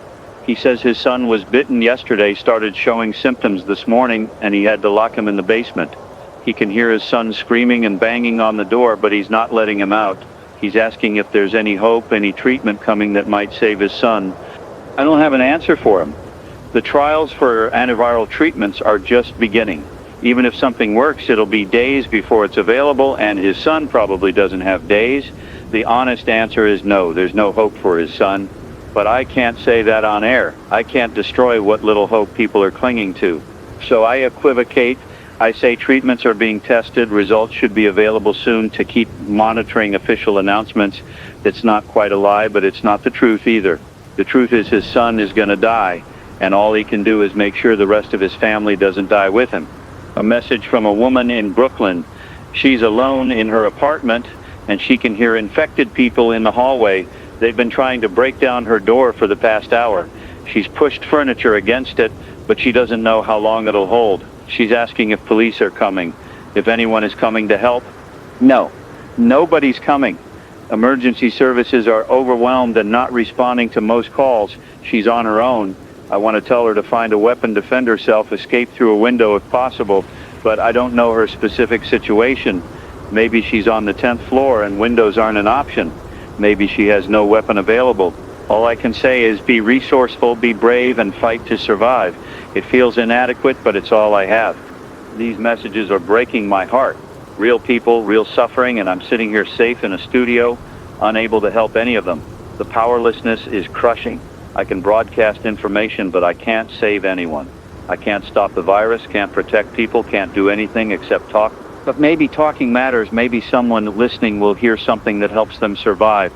Maybe providing information and human connection is valuable, even if I can't directly save lives. I have to believe that, or there's no point in continuing. I'm finishing my protein bar and drinking water. Need to stay hydrated. The building climate control is still working, which is good. If that fails and temperature rises, this studio will become uncomfortable quickly. The news is showing aerial footage of the city now, drone cameras providing an overview. Large sections look abandoned. Empty streets, stopped traffic, buildings dark. But there are also areas with visible activity. Groups of infected wandering, occasional vehicles moving rapidly, fires burning. One shot shows a massive crowd of infected, hundreds of them gathered in what looks like Central Park, just standing there swaying. It's surreal and terrifying. The density of infection in that one location is staggering. The news anchor is speculating about why they gather like that. Maybe they're drawn to open spaces, or maybe the virus causes some kind of collective behavior. Nobody knows. We're observing behaviors we don't understand in people who are no longer really people. The anchor just said something interesting. She pointed out that the infected don't seem to attack each other. They only target uninfected people. How do they distinguish? Is there something about the virus that makes carriers recognize each other? Or is it simpler that infected people don't trigger the aggressive response because they're not fleeing or showing fear? Understanding behavior patterns might help survival. If infected only attack moving targets or people showing fear, maybe staying completely still would allow you to avoid detection. Or maybe that's wishful thinking and they'd attack regardless. I wish we had more scientific data on how the infected behave, but studying them requires proximity, observation time, controlled conditions, none of which are available in the current chaos. We're just collecting anecdotal reports and trying to find patterns. It's 1 o'clock now, 7 hours into this broadcast. I'm settling into a rhythm. Monitor news feeds, share updates, provide guidance, acknowledge the human cost. Over and over, cycling through the same basic functions. The governor is giving another press conference. She looks worse than she did this morning. Exhausted, stressed, maybe a little defeated. She's providing updated numbers, though she acknowledges they're likely undercounted. Over 1,500 confirmed cases in the state, dozens of hospitals compromised or evacuated. Unknown number of civilian casualties, infrastructure beginning to strain in affected areas, military deployment proceeding but encountering resistance from people trying to flee. She's implementing additional restrictions. Martial law is now in full effect statewide. Shoot on-site orders for anyone infected or exhibiting symptoms outside of quarantine. Mandatory surrender of all firearms by civilians to prevent armed resistance to containment measures. That last one is going to be controversial and probably unenforceable. You're asking Americans to give up their guns during a crisis when they need self-defense capability the most. Compliance will be minimal, and attempting to confiscate weapons will just create additional conflict. I understand the logic. Armed civilians might resist quarantine enforcement or shoot at military personnel, but disarming the population also leaves them vulnerable to infected attackers, and unable to defend their homes. There's no good answer. Every decision has downsides. We're just choosing which bad outcomes we're willing to accept. The governor is taking questions, and a reporter asks about evacuation plans for unaffected areas of the state. The governor says there are no plans to evacuate because there's nowhere to evacuate to. The virus is spreading across the region, and moving people would just spread it faster. So we're staying put, everyone in their homes or wherever they are, waiting to see if infection reaches them or if containment holds. Another reporter asking about food supplies. The governor says supply chains are being maintained by military logistics and distribution points will be established in each community. Nobody will starve as long as the state has resources. As long as the state has resources, that's the qualifier. We have food stored, supplies stockpiled, but it's not infinite. At some point, if this goes on long enough, we'll run out. And then what? I suppose we deal with that problem when we get to it. No point worrying about food shortages weeks from now when people are dying today. The press conference is ending. The governor's final statement is asking people to follow all official guidance, to trust in government response, and to help each other survive this crisis. She sounds sincere, but also like she's reading a script written for a different, more manageable emergency. I don't think anyone wrote a script for this. We're improvising based on pandemic plans that assumed a different kind of pathogen, assumed we'd have time to react, ability to treat, capacity to manage. None of those assumptions are holding. My phone is buzzing with texts from friends and colleagues, people checking if I'm okay, asking what I'm hearing, sharing information from their areas. I'm trying to respond when I can, but I also need to focus on the broadcast. One text from a friend who works in emergency management. He says the situation is worse than being reported publicly. Infection rates are higher, death toll is climbing faster, containment is failing in multiple locations. They're trying not to cause panic, but internal assessments are dire. I believe him. What we're seeing publicly is bad enough. If the private assessments are worse, we're in serious trouble. He's also saying there are discussions about abandoning certain areas entirely, places where infection is too widespread to contain, where attempting to maintain order is costing more lives than it saves. Pull back to defensible positions and let those areas burn out. That means condemning everyone in those abandoned zones, leaving them to die or fend for themselves with no support. It's triage on a geographic scale. Save who you can, accept losses you can't prevent. We can't report that on air because it's not confirmed and it would cause panic, but knowing it's being discussed changes my perspective. We might be in one of those areas deemed not worth saving. I'm looking out the window again. The street below is still empty except for occasional military vehicles. I can see smoke on the horizon, multiple fires burning. The city is dying, and I'm watching it happen in real time. There's movement down there, people running, 3 or 4 individuals sprinting down the street, pursued by maybe 10 infected. The runners are fast, but the infected are relentless. They're gaining. I can't see how it ends. The runners turn a corner and disappear from view, infected following. I hope they made it somewhere safe. I hope they had a plan beyond just running. That could be me if I leave this building. Running through streets full of infected, hoping to reach somewhere safe. Better to stay here as long as possible, as long as there's power and security holds. My producer is looking pale. She's been monitoring feeds and coordinating information, but I think the stress is getting to her. I told her she can leave if she wants, head home to her family. She's thinking about it. If she leaves, I'll be alone here. Just me and the security guards downstairs. It's isolating, but maybe safer. Fewer people means fewer potential infection vectors. She's decided to stay for now. Says she wants to help, wants to do something useful. I understand that. Sitting at home waiting would be worse than being here working. It's 1:30, and I'm going to shift topics slightly. I want to talk about the psychological impact of what we're experiencing, the trauma of watching society collapse, of losing people, of facing potential death. This is going to affect everyone who survives post-traumatic stress, depression, anxiety, survivor's guilt. The mental health crisis that follows this will be enormous, assuming we survive long enough to have a afterwards. If you're feeling overwhelmed, that's normal. If you're scared, that's appropriate. If you're grieving, you have every right to grieve. Don't suppress those emotions. Feel them, process them, but don't let them paralyze you. Focus on what you can control. Your immediate environment, your actions, your preparations. You can't control the virus or government response or global situation. but you can control how you react, how you prepare, how you treat others. Find meaning where you can. Help someone if you're able. Document what's happening. Connect with loved ones. Small acts of humanity and purpose can sustain you when everything else feels hopeless. And if you're thinking about giving up, about ending things because it seems hopeless, please don't. We don't know how this ends yet. There might be treatment tomorrow. Containment might work. Survival is possible, but only if you stay alive long enough to see it. I know that's easier said than done. I'm sitting here in relative safety while others are fighting for their lives, but I'm also human, also scared, also wondering if I'll survive this.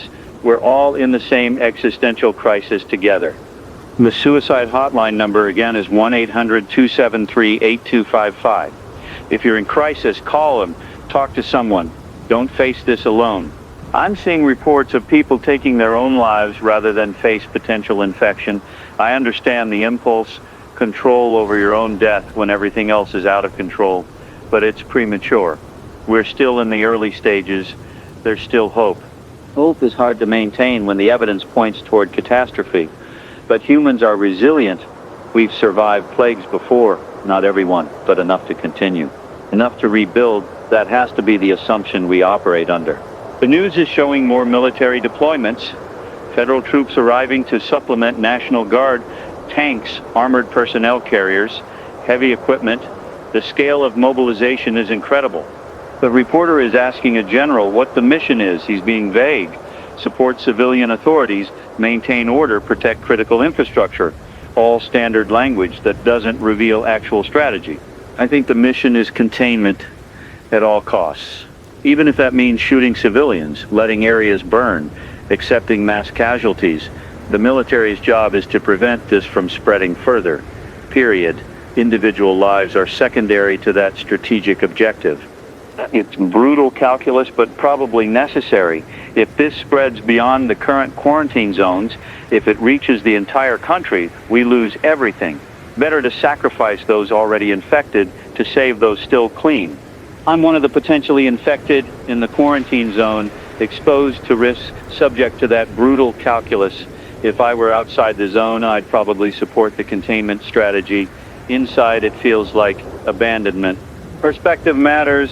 Easy to support difficult decisions when you're not the one being sacrificed. It's 2 o'clock now, 8 hours of broadcasting. I'm going to need another break soon. Body needs rest even if mind is wired on adrenaline.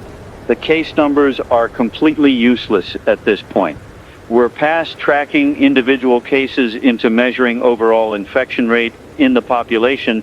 Epidemiologists are estimating based on hospital admissions, death rates, and mathematical models. Current estimates suggest 5 to 10% of the metro area population might be infected. That's 400,000 to 800,000 people in less than 24 hours. The doubling time is accelerating as more infected means more potential transmission vectors. At this rate, the majority of the population will be infected within days, unless containment works, unless treatment emerges, unless something changes the trajectory.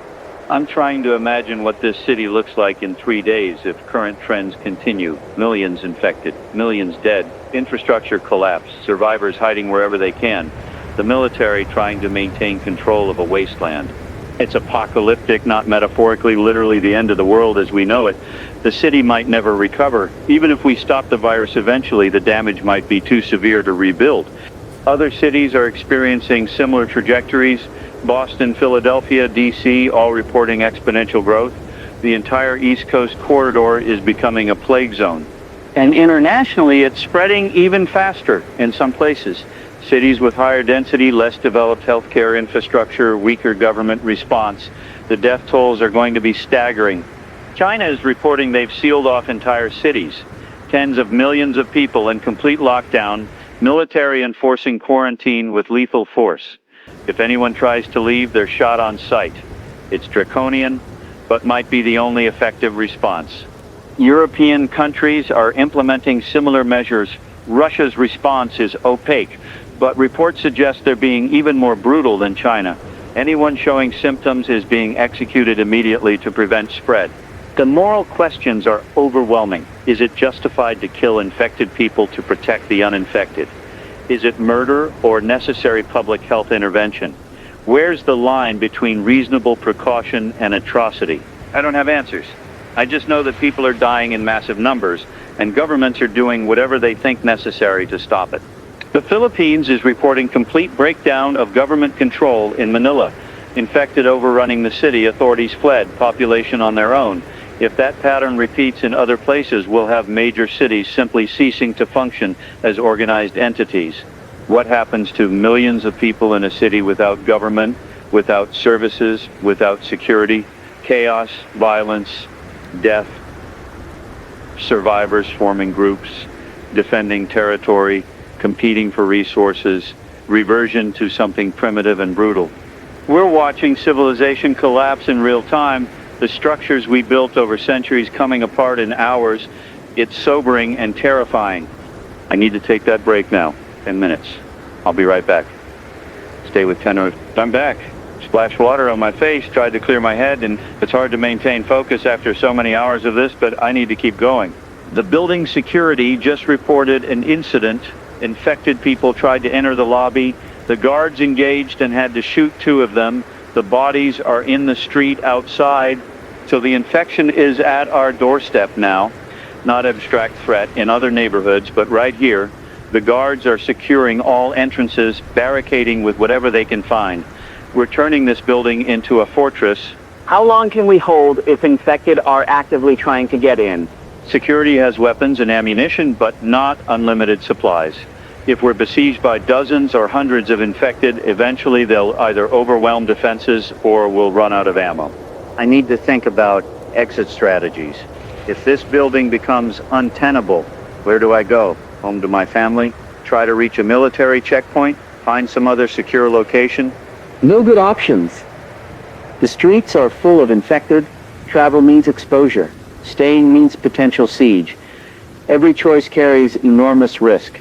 For now, staying put makes sense. We have supplies, defensible position, power, and communication. But I need to be ready to leave if circumstances change. My producer is setting up additional barricades in the stairwells.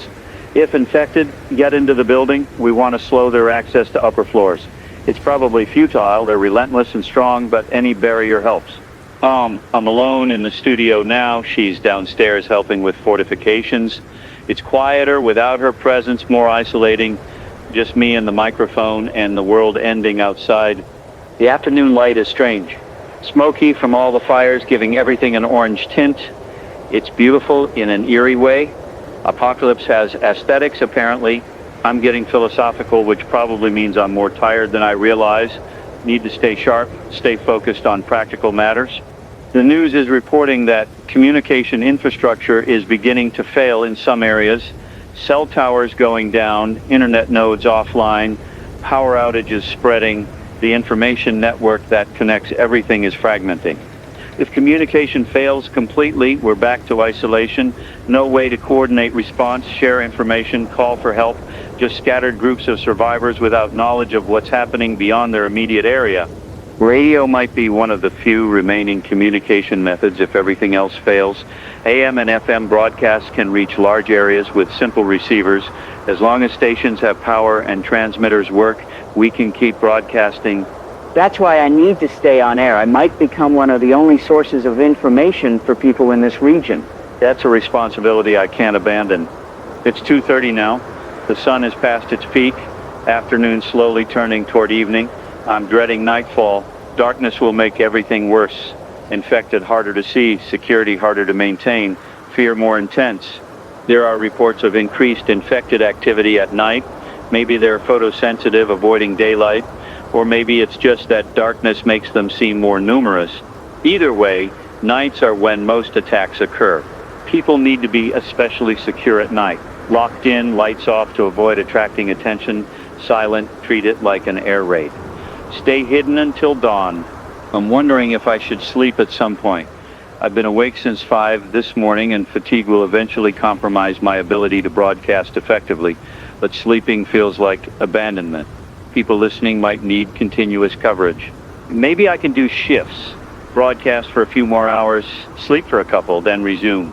It's not ideal, but it's sustainable longer than trying to stay awake indefinitely.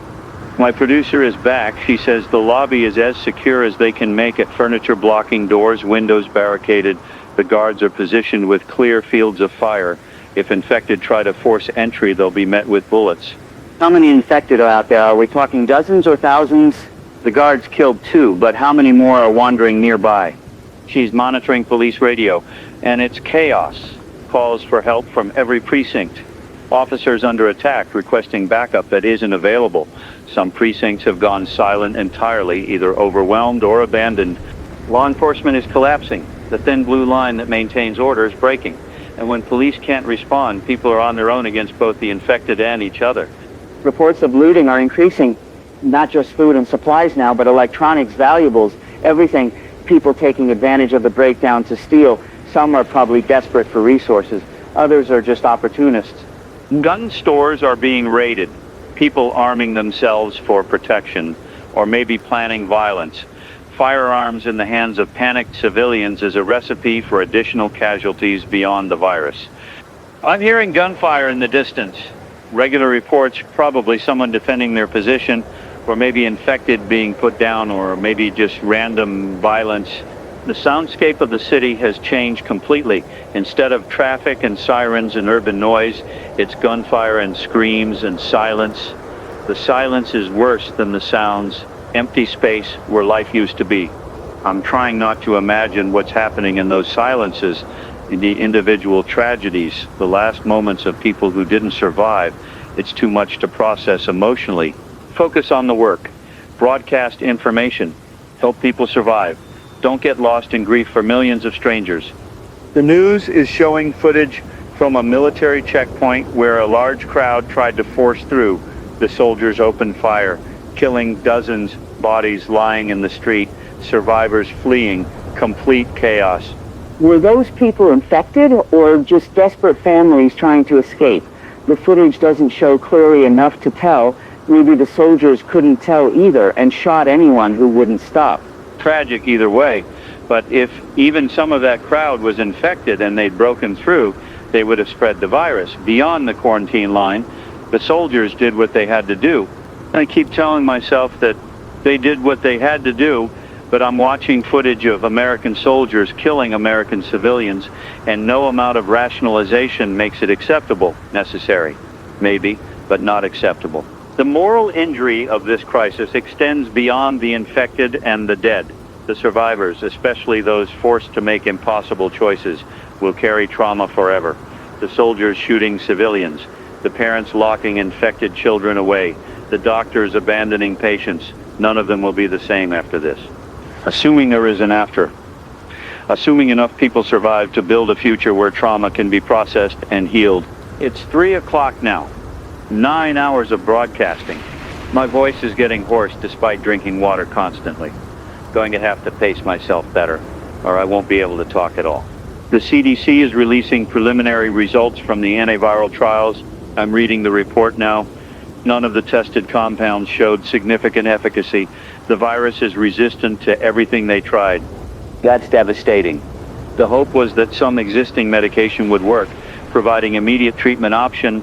But if nothing works, we're back to developing entirely new treatments from scratch, which takes much longer. The report mentions they're exploring experimental approaches, gene therapy, immunotherapy approaches that haven't been fully tested. They're willing to try anything at this point, but results are weeks away at minimum. Weeks? Millions will die in weeks. The outbreak might burn through the entire population before treatment becomes available. I need to be careful how I present this information.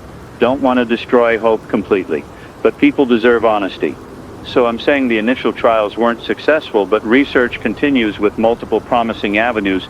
Treatment is still being pursued aggressively. That's technically true while avoiding the despair of saying nothing works and millions will die.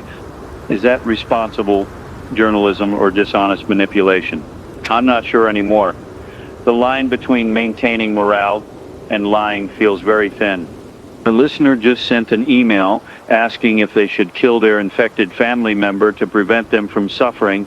They're locked in a room, symptomatic, deteriorating. The family wants to know if ending it quickly would be mercy.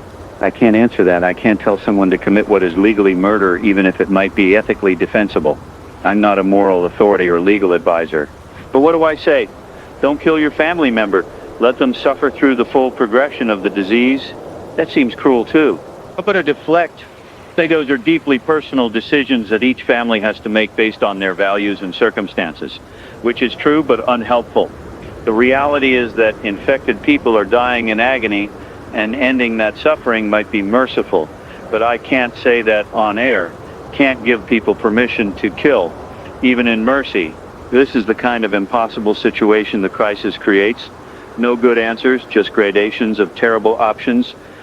I'm watching the sun slowly descend toward the horizon. Maybe 2 hours of daylight left, then night, and everything gets worse. The military is preparing for nighttime operations, night vision equipment, floodlights, increased patrols. They're expecting heavy infected activity after dark. Residents are being warned to shelter in place, make no noise, show no light, essentially hide and pray the infected don't find you.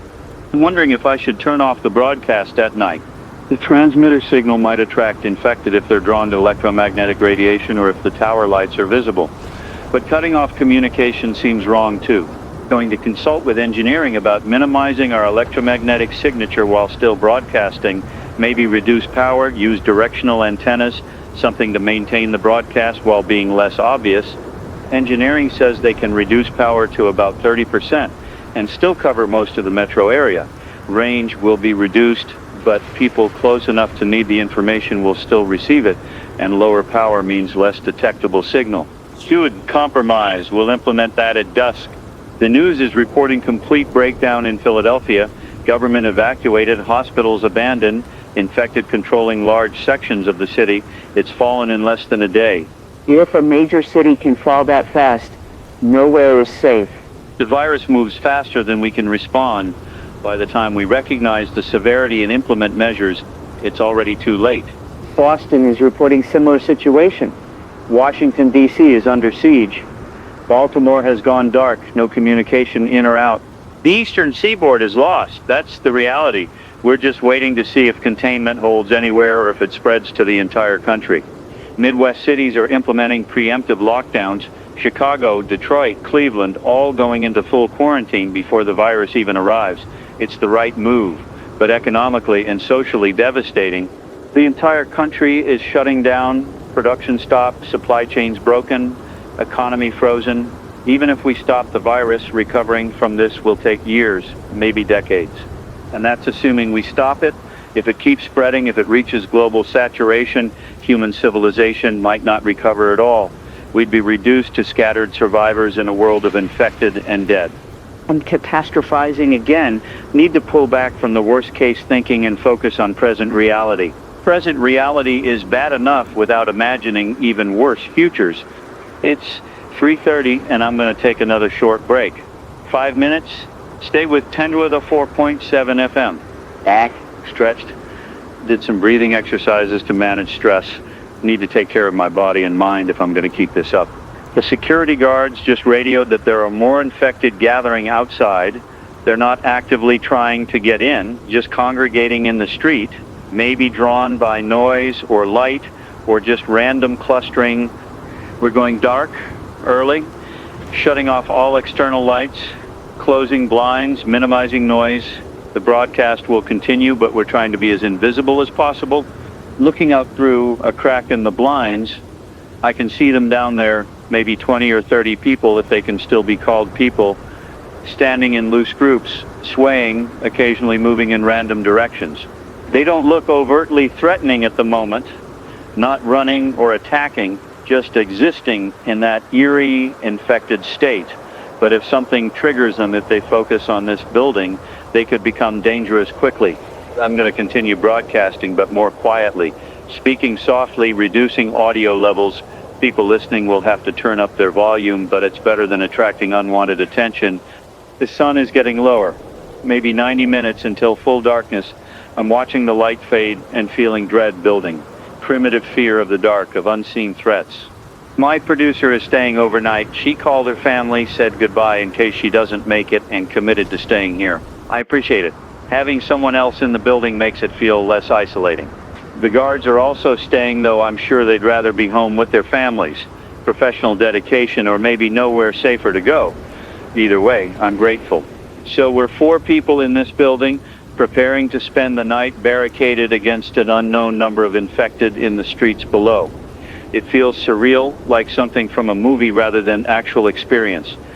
But it's real. This is actually happening. I'm actually living through the collapse of civilization, and I'm broadcasting it to whoever's still listening. I wonder how many people are still listening, how many radios are still powered, how many people are still alive and able to tune in. Might be thousands, might be dozens, no way to know. But even if it's just one person, one scared individual hiding somewhere needing to hear a human voice, it's worth continuing. The news is showing satellite imagery of the affected regions. You can see it from space. The lights of cities dimming as power fails, fires burning, dark patches where nothing functions anymore. It's visual confirmation of collapse. The lights that represent human civilization going out section by section.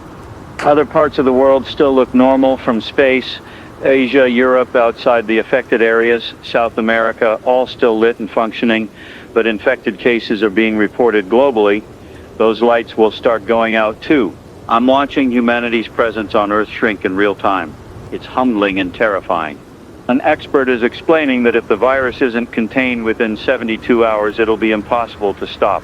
The infection will be too widespread, too many separate outbreak locations, too much breakdown of response capability.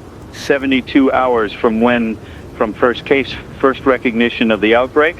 Right now, the timeline is unclear. If you're operating on a 72-hour containment window, we're already past it. The first cases were recognized over 12 hours ago, probably circulating before that. We don't have 72 hours. We might have 48 or less. 2 days to stop a global pandemic with no effective treatment. It's not enough time. The math doesn't work.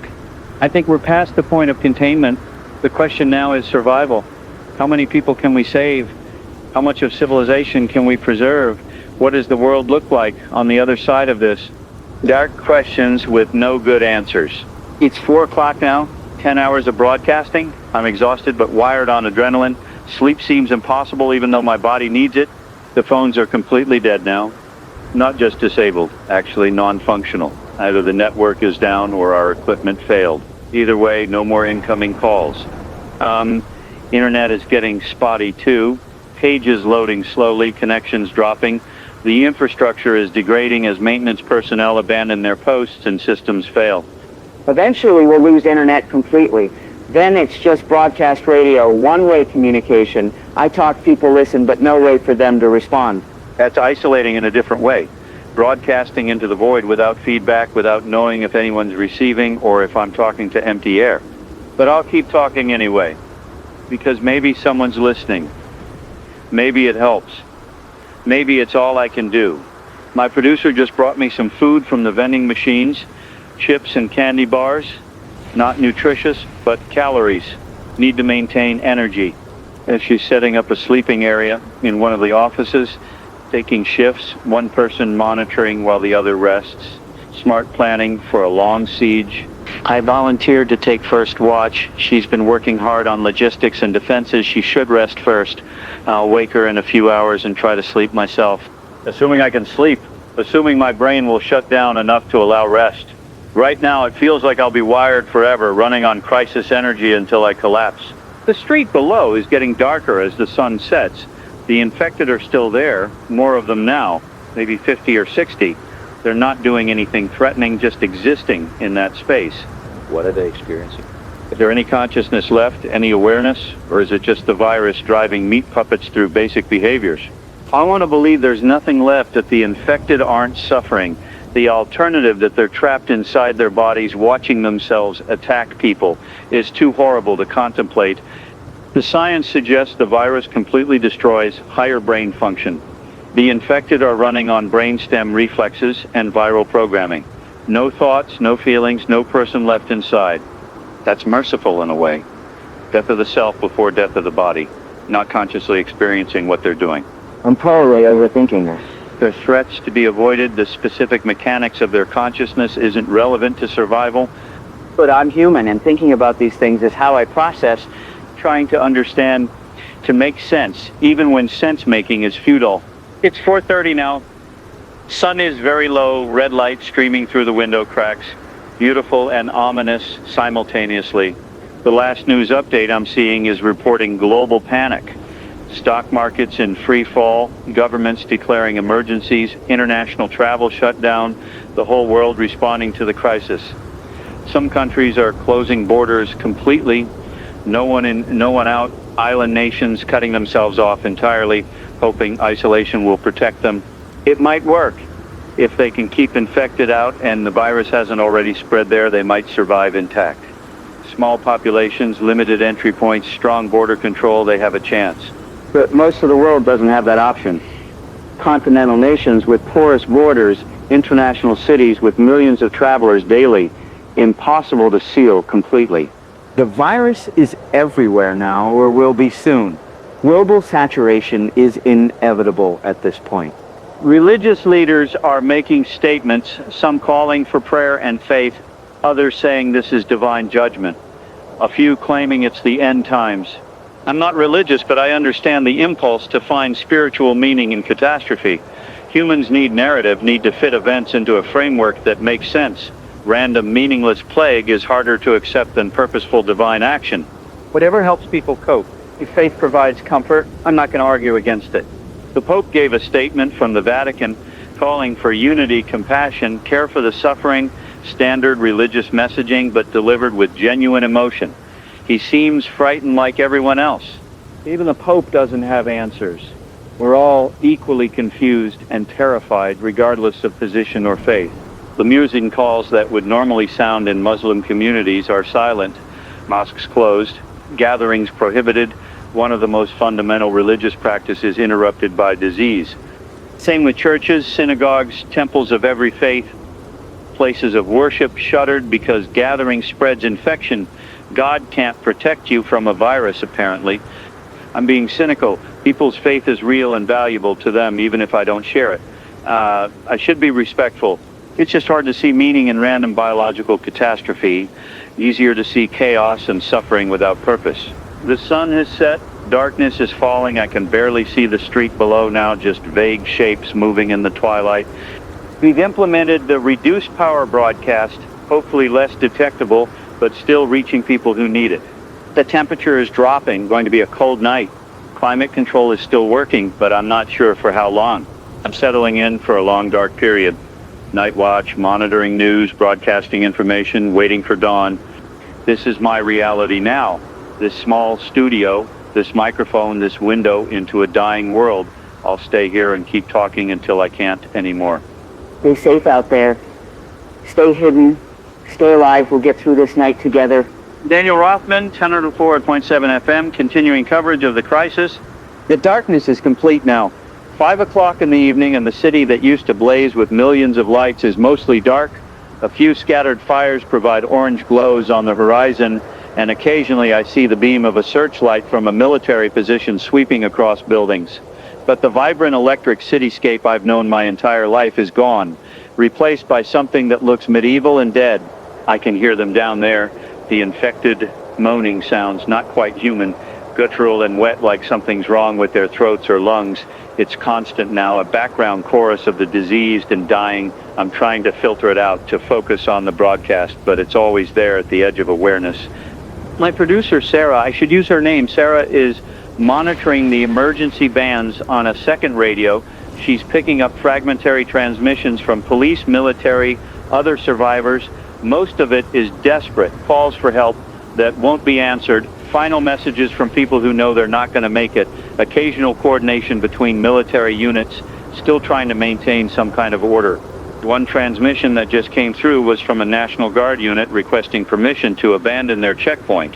They're being overwhelmed by infected, running low on ammunition, and the position is no longer defensible. The response was to hold as long as possible, then fall back to secondary positions. Permission to abandon granted, essentially. The containment perimeter is collapsing.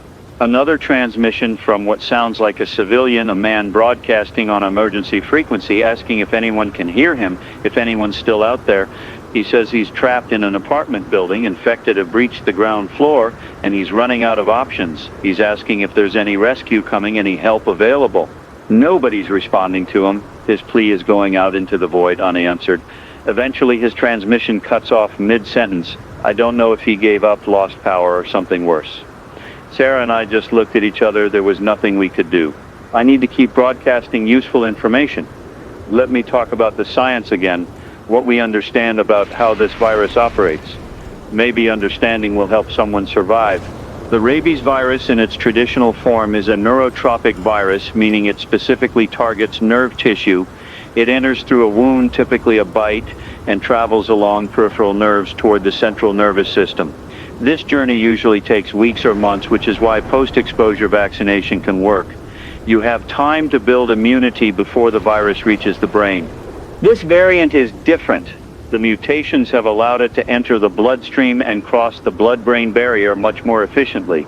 Instead of crawling along nerves, it's flooding through the entire circulatory system and attacking the brain from multiple vectors simultaneously.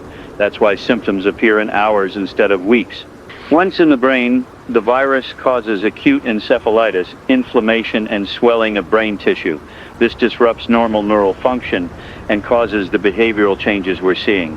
The aggression, the loss of higher cognition, the fixation on biting, all of that is the virus reprogramming the brain to serve its replication and transmission needs. The virus also appears to suppress the body's normal pain and fatigue responses. Infected individuals don't stop when injured, don't tire from exertion, don't respond to stimuli that would normally cause a person to retreat. They're completely driven by viral imperative until their body physically fails. Death comes from multiple organ failure as the virus destroys tissue throughout the body. The brain damage alone is fatal, but combined with damage to heart, lungs, liver, kidneys, the body simply can't sustain life. Most infected die within 24 to 48 hours of symptom onset. That's what we're dealing with. A virus that turns people into transmission vectors, suppresses their self-preservation, and kills them rapidly while spreading to as many new hosts as possible. It's almost perfectly designed for pandemic spread. Can you survive infection? The data suggests no. Every confirmed case has either died or is in the process of dying. There are no known survivors once symptoms appear. If you're infected, you're dead. The only question is how many people you infect before you die. That's why isolation is so critical. If you're bitten, if you're exposed, you need to separate yourself from others immediately. Don't spread it further. Let the infection end with you. I know that's asking people to accept their own death for the greater good. It's asking them to die alone, frightened, in pain. It's a horrible thing to ask, but it's necessary to prevent exponential spread. Some people won't do it. They'll seek out family for comfort in their final hours, or they'll panic and try to find help, or they'll go into denial about being infected. All of those responses are human and understandable, and all of them spread the virus further.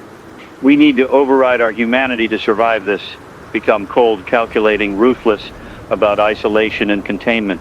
It goes against every social instinct we have, but those instincts will kill us now. It's 5:30, and I'm seeing the first stars appearing through the smoke. The sky is clearer than usual because there's no light pollution. Every other night I would have found that beautiful. Tonight it just emphasizes how dead the city is. Sarah just handed me a report from the CDC. They've completed genetic sequencing of the virus and identified the specific mutations responsible for its characteristics. There are changes in the glycoprotein that allows it to cross the blood-brain barrier more easily, changes in the polymerase that increase replication speed, and changes in other genes that affect how it interacts with the immune system. The report confirms this is definitely a rabies variant descended from bat rabies strains found in this region. But the number and nature of the mutations suggests this didn't evolve naturally over time. The changes are too specific, too optimized for human transmission. The CDC is carefully avoiding saying it was engineered.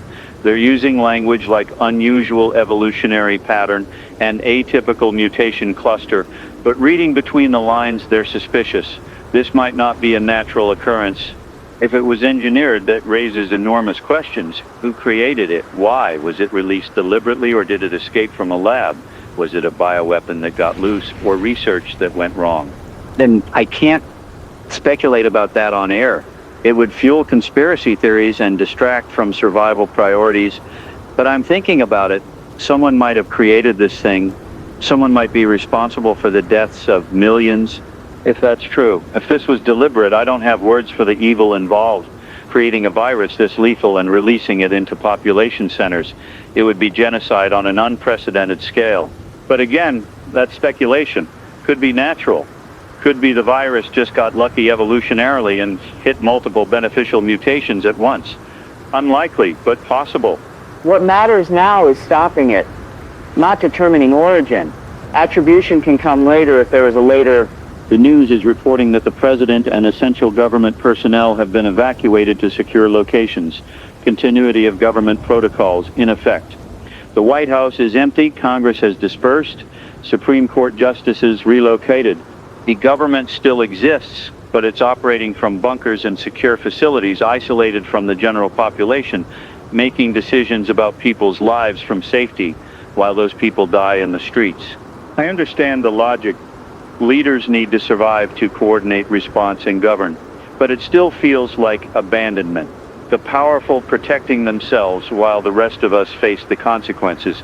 A congressional representative is giving a remote statement. She's talking about the sacrifice and courage of frontline workers, the resilience of the American people, the determination to overcome this challenge. Standard political rhetoric that means nothing to someone hiding in their home listening to infected people trying to break down their door. Politicians are going to politician even during the apocalypse, apparently. Empty words and platitudes while the world burns. I'm being unfair. Some elected officials are probably genuinely trying to help, working tirelessly on response efforts. But the system feels so inadequate to the scale of crisis. We built a government for normal times, for manageable problems. This is neither normal nor manageable. It's 6 o'clock now, 11 hours of broadcasting. I'm running on fumes, but I don't feel like I can stop. Sleep seems impossible even though exhaustion is setting in. Sarah is insisting I take a break. She's going to take over the broadcast for an hour while I rest. I'm reluctant, but she's right. I need to maintain capability for the long term, and that means managing my energy. I'm going to step away. Sarah will continue coverage. Back in an hour. This is Sarah Chen taking over for Daniel. He needs rest, and honestly, so do I, but we're doing this in shifts to keep information flowing to anyone still listening out there. I've been working as a producer at this station for 6 years. Never thought I'd be on air. Certainly never thought I'd be broadcasting during the end of the world. But here we are. Let me give you an update on what we're seeing from the news feeds and emergency channels. The situation has deteriorated significantly in the last few hours.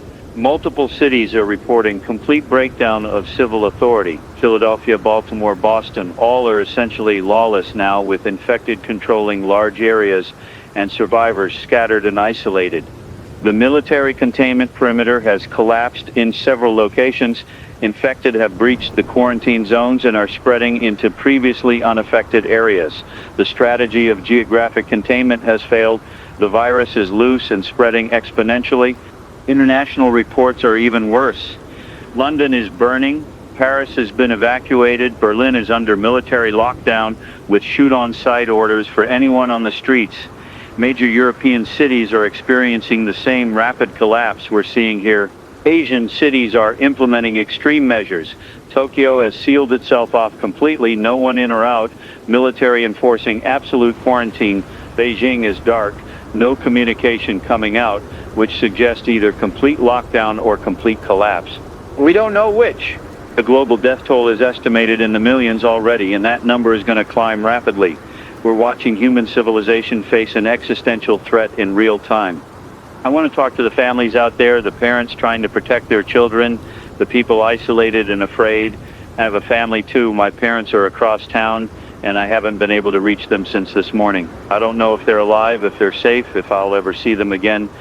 The not knowing is almost worse than knowing something terrible. You're stuck in this limbo of hope and fear, unable to confirm or deny the worst possibilities. If your family is with you, if you're together and safe, hold on to that. It's precious beyond measure right now. If you're separated, if you don't know where your loved ones are, I'm so sorry. I understand that pain. I'm trying not to cry on air, professional composure and all that, but this is hard, this is so hard. Let me focus on practical information. That's what Daniel would do. Keep it together, provide useful guidance, help people survive. Food and water. If you're running low on supplies, you need to think about rationing carefully. An adult can survive on minimal food for weeks if necessary, though it's not pleasant. Water is more critical. You need at least a liter per day to avoid dehydration. More if you're physically active or the environment is warm. If municipal water is still flowing, fill every container you have. Bathtubs, pots, bottles, anything that can hold water. If water service stops, you'll be glad you stored it. For food, prioritize high-calorie items. Fats and proteins keep you satiated longer than carbohydrates. If you have to choose between eating and saving food for later, err on the side of maintaining your strength. You need energy to think clearly and react to threats. Sanitation is going to become a major issue. If toilets aren't flushing, you need to manage waste carefully. Bag it and isolate it if possible. Human waste carries disease, and we don't need additional pathogens on top of the rabies variant. Personal hygiene matters too. Wash your hands regularly if you have water and soap. Keep wounds clean to prevent infection. Disease spreads faster in unsanitary conditions, and our immune systems are already stressed. I'm looking at the security camera feeds from the building. The infected outside have multiplied. There are over 100 now just milling around in the street. They're not actively trying to enter, but their presence is threatening. If something triggers them, if they focus on this building, I don't know if our defenses would hold against those numbers. The security guards are watching them carefully, weapons ready. Everyone's tense, waiting to see if the situation escalates. This is the reality of survival. Now, constant vigilance, constant assessment of threat, no opportunity to truly relax. The stress of it is exhausting even beyond the physical demands. I'm hearing explosions in the distance. Artillery or demolitions maybe. The military might be destroying infrastructure to create barriers, or they might be trying to eliminate large concentrations of infected. Hard to tell from here. Each explosion lights up the sky briefly, silhouetting the buildings. Then darkness returns, deeper than before, because your eyes haven't adjusted yet. The rhythm of war in an urban environment, except the enemy is a virus, and the battlefield is everywhere. It's 6:30 now. Daniel should rest for at least another half hour. He's been pushing himself hard, and I'm worried about him collapsing from exhaustion. I'm worried about all of us. Honestly, this building, this small group of people, we're vulnerable. If infected breach our defenses, we're dead. If power fails, if food runs out, if any number of things go wrong, we're dead. Survival feels probabilistic. Each hour we make it through is luck as much as preparation. Eventually luck runs out. But what's the alternative? Give up? Let despair win? That's not acceptable. We keep fighting, keep surviving, keep broadcasting as long as we can. Maybe it matters, maybe it doesn't, but it's what we can do. I'm seeing a report from the World Health Organization. They're confirming this is the worst pandemic in recorded human history. The combination of lethality, transmission rate, and rapid onset makes it unprecedented. Previous pandemics killed millions over years. This is killing millions in days. The WHO is calling for international cooperation and resource sharing. Countries need to work together, share research, coordinate responses, but that feels naive given the circumstances. Countries are closing borders and hoarding resources, protecting their own populations at the expense of others. Cooperation is a luxury for times of plenty. In crisis, it's self-preservation. A virologist is being interviewed, and she's saying something interesting. She thinks the virus might burn itself out naturally. If it kills hosts too quickly, it won't have time to spread to new populations. The rapid death rate might actually limit its spread in some areas. That's cold comfort. Yes, the virus might burn out, but only after killing the majority of the population. The survivors would be whoever was lucky enough to avoid exposure until the virus ran out of hosts. Is that our best case scenario? Billions dead, but the virus eventually running out of people to infect? It's apocalyptic, but maybe realistic. The interviewer is asking about long-term immunity. If you're exposed but don't develop symptoms, are you immune? The virologist doesn't think so. She says the virus is so lethal that asymptomatic carriers probably don't exist. If you're infected, you get sick. There's no middle ground. That means no herd immunity, no population resistance building over time, just susceptible and infected with infected leading to death. The only way out is treatment or vaccine, neither of which exists yet. I'm checking on Daniel. He's lying on a couch in one of the offices, but he's not sleeping. just staring at the ceiling, processing everything. I don't think any of us will sleep well tonight. I'm going to bring him some water and check if he's ready to resume broadcasting. We need his voice more than mine. He's better at this, calmer, more authoritative. I'm just filling in. Be right back. Stay with 1004.7 FM. Daniel Rothman again. Sarah insisted I rest, and I tried, but sleep is impossible. My brain won't shut down. Every time I close my eyes, I see the infected in the street, hear their moaning, imagine them breaking through our defenses. So I'm back at the microphone. Might as well be useful if I can't rest. It's 7 o'clock now. 12 hours since I first mentioned this story on the air. 12 hours from unusual hospital reports to global catastrophe. The speed of collapse is staggering. I'm trying to think about what the world looks like a week from now, a month from now, a year from now. Assuming humanity survives that long, what do we rebuild into? The infrastructure we rely on is fragile. Power generation requires maintenance, skilled operators, fuel supply chains, water treatment needs chemicals, equipment, monitoring, food distribution depends on transportation networks, storage facilities, refrigeration. All of it requires people working in coordination. If enough people die, if the knowledge base is lost, if coordination breaks down completely, we can't maintain modern civilization. We'd regress to something simpler, more local, less technologically sophisticated. Not immediately. There would be a period where stored resources sustain us, canned food in warehouses, fuel in tanks, medicine in pharmacies, but eventually those run out, and if we haven't rebuilt production and distribution systems, we're in trouble. I'm talking about a potential dark age, loss of technology, loss of knowledge, scattered survivors living in the ruins of what we built.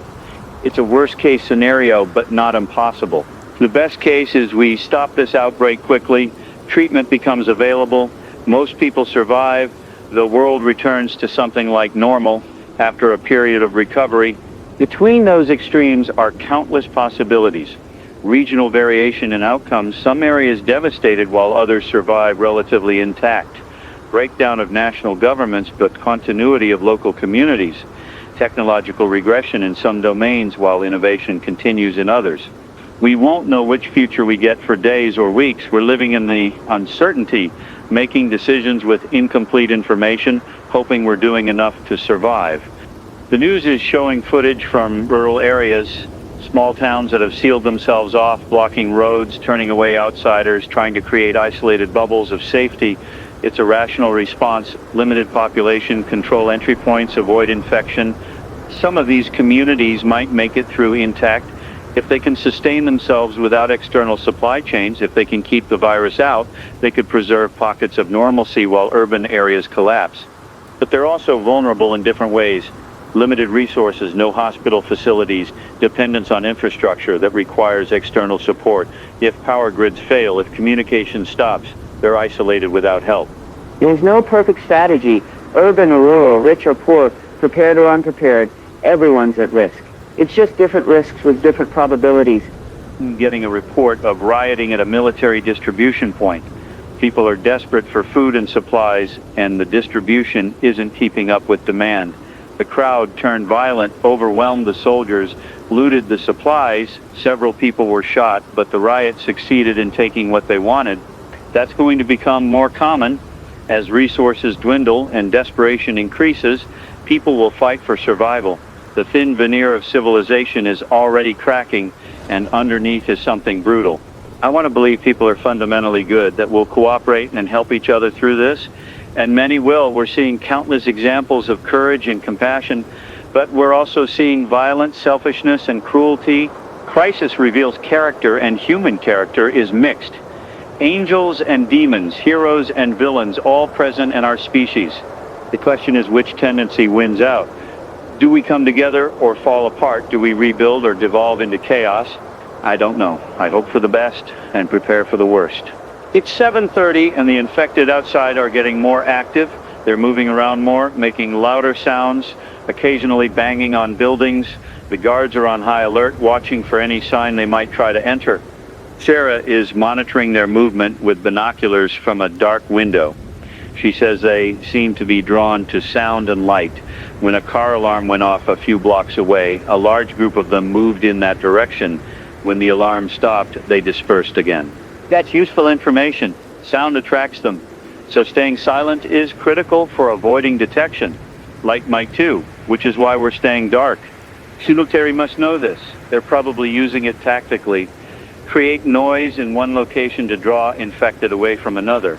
Then move through the cleared area. It's basic misdirection, but it could be effective. I wonder if there are survival guides being written right now. How to avoid infected, how to move through compromised areas, how to secure locations, the knowledge people need to stay alive in this new reality. Someone should compile that information. Best practices, lessons learned, tactical advice, distributed as widely as possible to help survivors. Maybe that should be part of what I'm doing. Not just broadcasting news, but providing actionable survival information, tips and techniques for staying alive. Let me think about what would be most useful. First, movement. If you have to travel through areas with infected, move during daytime if possible. Visibility helps you see threats before you're on top of them. Move quietly, avoid running unless necessary, because movement attracts attention. Stay close to buildings where you can duck into doorways if needed. Travel in small groups for mutual support, but not so large you attract attention. The second, defense. If you're confronted by infected, create distance. Use barriers, locked doors, furniture as obstacles. They're persistent but not intelligent enough to bypass complex obstacles. If you have to fight, aim for the head. Destroying brain function stops them, but fighting should be last resort. Running and hiding is safer. Third, supplies. Scavenge systematically, not desperately. Check less obvious locations like office buildings and schools where others might not have looked. Avoid obvious targets like grocery stores, which are probably picked over and might be dangerous. Look for canned goods, bottled water, first aid supplies, batteries, tools. Fourth, shelter. Find a defensible location with multiple exits.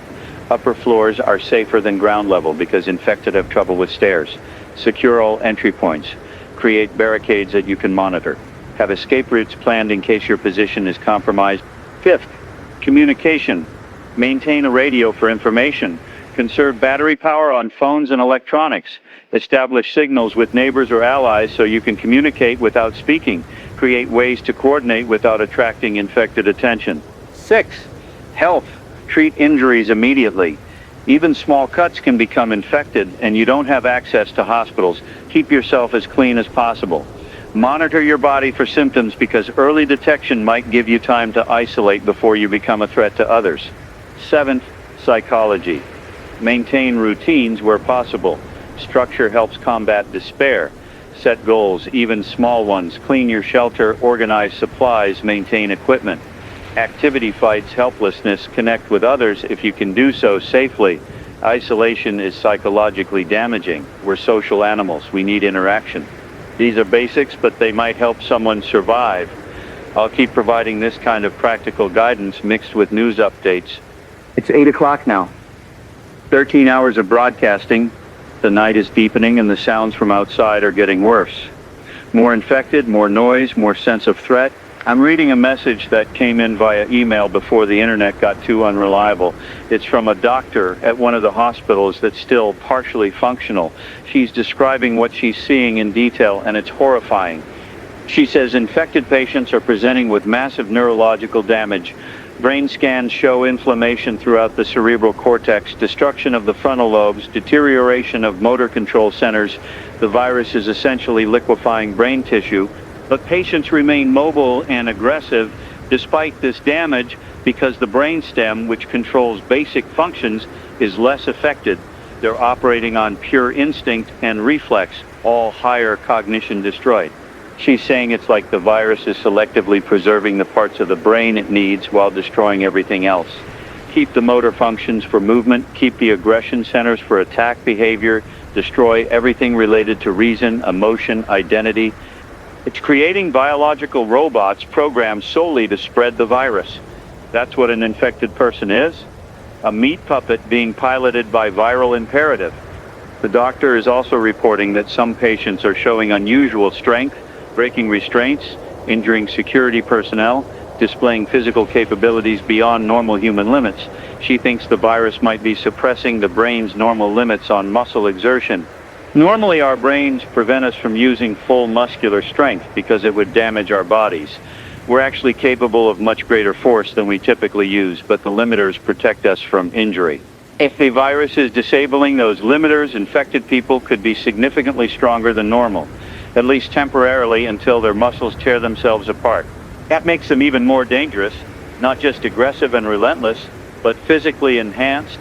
Someone trying to defend themselves might be overpowered even by a single infected person. The doctor ends her message by saying she doesn't think she'll survive much longer. The hospital is being overrun, staff are fleeing or dying, and infected are everywhere. She wanted to document what she observed for whoever finds it later. Another voice going silent. Another person who tried to help, who stayed at their post despite danger, who contributed what they could before the end. I wish I knew her name. She deserves to be remembered, but the message didn't include it, and I have no way to follow up. She's one of millions of casualties, individual tragedies that we can't properly honor because the scale is too vast. The best I can do is acknowledge that she existed, that she mattered, that her observations might help others survive. It's inadequate, but it's something. I'm seeing reports that some cities are attempting complete evacuations. Everyone out, abandon the urban areas entirely, retreat to rural locations. It's a massive logistical challenge and probably won't work. But desperation drives extreme measures. Moving millions of people through areas with infected is going to result in massive casualties, but staying in cities that are collapsing might result in total loss. So they're taking the chance, hoping to save some, even if they lose many. I don't know if it's the right decision. Maybe spreading out is better than clustering in failing urban centers. Maybe it just spreads the virus faster to previously unaffected areas. Every decision is a gamble with incomplete information and terrible odds. The military is shifting strategy according to the latest reports. Instead of trying to maintain containment perimeters, they're falling back to defend critical infrastructure. Power plants, water treatment facilities, communication hubs, let the population centers fall, but preserve the capability to rebuild. It's brutal. Triage. Abandon millions to save the infrastructure needed for eventual recovery. But may be necessary if we lose all infrastructure, even survivors can't rebuild. Better to preserve capability, even if it costs lives now.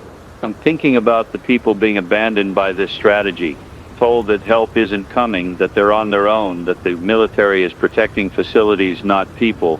The sense of betrayal must be overwhelming. But what's the alternative? Spread forces so thin, trying to help everyone that nothing is accomplished. Sometimes you have to make terrible choices. I'm glad I'm not making those decisions.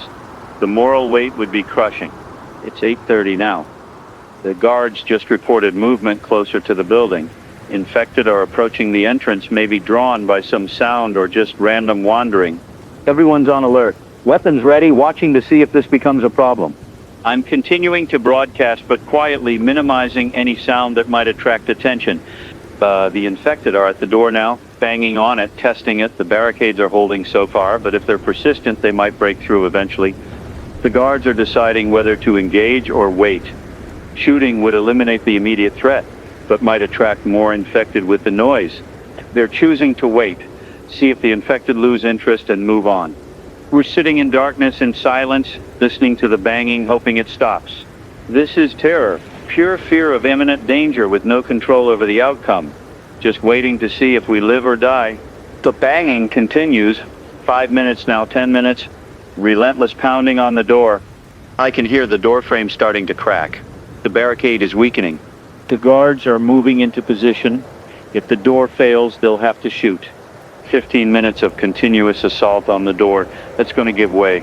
I'm preparing to run, grab the portable radio equipment, head to upper floors, barricade ourselves in, abandoning the studio, but surviving. Sarah is packing emergency supplies. We're ready to move. 20 minutes. The door is failing. I can hear wood splintering. The guards are telling us to get ready to evacuate upstairs. I'm still broadcasting. If this is the end, I want it documented.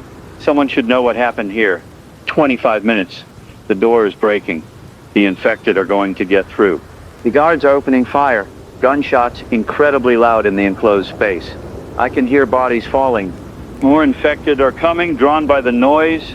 The guards are shooting as fast as they can.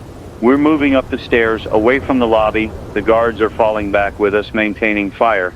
The door has failed completely. Infected are pouring into the building. We're on the 3rd floor now, barricading the stairwell door. The guards emptied their magazines and are reloading. I can hear infected in the floors below, searching, hunting. We're trapped in the upper floors of the building, surrounded, no way out. This might be it. This might be where it ends for us. But I'm still broadcasting, still on air. As long as I have power and signal, I'll keep talking. To everyone listening, if this is the last you hear from me, know that I tried to provide information to help people survive, to maintain some thread of connection in the chaos. Take care of each other, survive, remember. Daniel Rothman, 1004.7 FM, possibly signing off. The infected are on the stairs. We can hear them climbing, slow but determined. The guards are positioned at the stairwell door. When it breaks, they'll fire until ammunition runs out. Sarah is with me in a small room, the portable broadcasting equipment set up. We're going to keep transmitting as long as possible. I'm not ready to die. I have so much more to say, so much more to do, but choice isn't always available. If death comes, I hope it's quick. The door is shaking. They're hitting it, trying to break through. Sarah is crying quietly. I'm holding her hand. We're facing this together. The door is cracking. Gunfire. The guards are engaging. I can hear screaming. Not sure if it's guards or infected or both. The gunfire is getting closer. The guards are falling back. They're in the hallway. Right outside our door. I'm barricading it with furniture. It won't hold long. Sarah's praying. I didn't know she was religious. I'm thinking about my family, my wife and daughter. I hope they're safe. I hope they survive. The door is breaking. This is Daniel Rothman, 104.7 FM. If anyone hears this, if anyone survives, tell my family I love them. Tell them I fought to the end. Helen. The door holds. The infected are outside, banging and moaning, but the door holds. The guards killed the ones in the hallway. Bodies piled up, blocking the advance of others. We're not dead yet. The barricade is holding. I can breathe again. We have minutes, maybe hours. Not safe, but not immediately dying. I'm back on air properly. That was close. Closer than I've ever been to death. My hands are shaking. Adrenaline aftermath, but I'm alive and the broadcast continues. It's 9 o'clock now. 14 hours since this started. We've survived the first major assault on our position. The guards are checking ammunition, running low, maybe enough for one more engagement before they're dry. After that, we're defenseless, except for improvised weapons. Sarah found a fire axe in an emergency cabinet. It's something at least. I've got a metal chair leg I broke off. Crude, but better than nothing. Chiff. Infected breach this floor. We'll fight with what we have. Probably futile. But I'd rather die fighting than waiting. The infected below are still active. We can hear them searching the building, bumping into things, making those horrible sounds. How long will they stay? Will they eventually leave if they don't find us, or will they remain, besieging us indefinitely? We have food and water for maybe 2 days if we ration carefully. After that, we'll have to risk leaving the room to find more supplies or we'll starve. 2 days to hope they leave or rescue arrives. Not great odds, but we've survived this long. I'm going to keep broadcasting, document what's happening, provide what information I can. The news feeds are still accessible, though degraded. I'm seeing reports from around the world. Australia is trying to close its borders completely, island nation advantage. If they can keep the virus out, they might survive intact. New Zealand has already sealed itself off. No flights in or out, Navy patrolling waters. Anyone trying to approach is turned back forcibly. Smart move. They might be one of the few places to make it through this. South America is experiencing rapid spread. Brazil's major cities are collapsing. Argentina is implementing martial law. Chile is falling back to rural areas. Africa is devastated. Less infrastructure to respond, less governmental capacity, higher population density in urban areas. The continent is burning. Middle East is fragmentary. Some countries reporting catastrophic spread, others communications blackout. War zones might actually fare better because populations are already dispersed and survival focused. The global picture is apocalyptic. Every continent, every major population center, all experiencing the same trajectory of infection and collapse. We're watching human civilization face extinction in real time. But we're not extinct yet. People are still fighting, still surviving, still hoping. As long as anyone's alive, there's possibility. I'm reading a scientific paper that was published emergency basis. Researchers are proposing a radical treatment approach. They're suggesting that since the virus attacks the brain so rapidly, maybe the solution is to induce coma before the virus reaches the central nervous system. Put patients into medical coma immediately after exposure, maintaining them on life support while antiviral drugs have time to work. It's experimental and risky. Induced coma carries its own dangers, and there's no guarantee it would work, but it's an idea, a possibility. The problem is it requires intact hospital infrastructure and available antiviral drugs, neither of which exist in most places now. But for the survivors for rebuilding later, this research might provide a treatment pathway. Science continues even during catastrophe. People still trying to solve problems, still pursuing knowledge, still hoping to make a difference. It's inspiring in its way. The resilience of human curiosity and determination. It's 9:30 now. The infected below have quieted somewhat. Either they're leaving or they're just stationary. Hard to tell without visual confirmation. The guards are planning a reconnaissance mission. One of them will try to check the lower floors, see if it's clear, assess the possibility of escape. It's risky. If he encounters infected, he might not make it back. But we need information to make decisions. He's prepping now, light armor made from magazines and duct tape. It's improvised, but might provide some protection against bites. Sarah and I are staying here, maintaining the broadcast and guard our position. The guard is moving out. We're listening on radio as he descends the stairs. He's on the second floor, reporting bodies of infected they killed earlier. No movement. First floor. The lobby is trashed. Blood everywhere, but no active infected visible. He's checking outside through the broken door.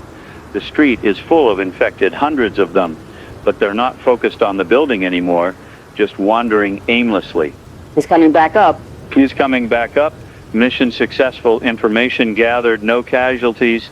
His report, the building is clear of infected for now, but the street is impassable. We're trapped but not immediately threatened. That's good and bad. Safe for the moment, but no way to escape if situation deteriorates. We're staying put, maintaining our position, hoping for conditions to improve. The guard who went down, his name is Marcus. He's ex-military. Security job was probably boring until today.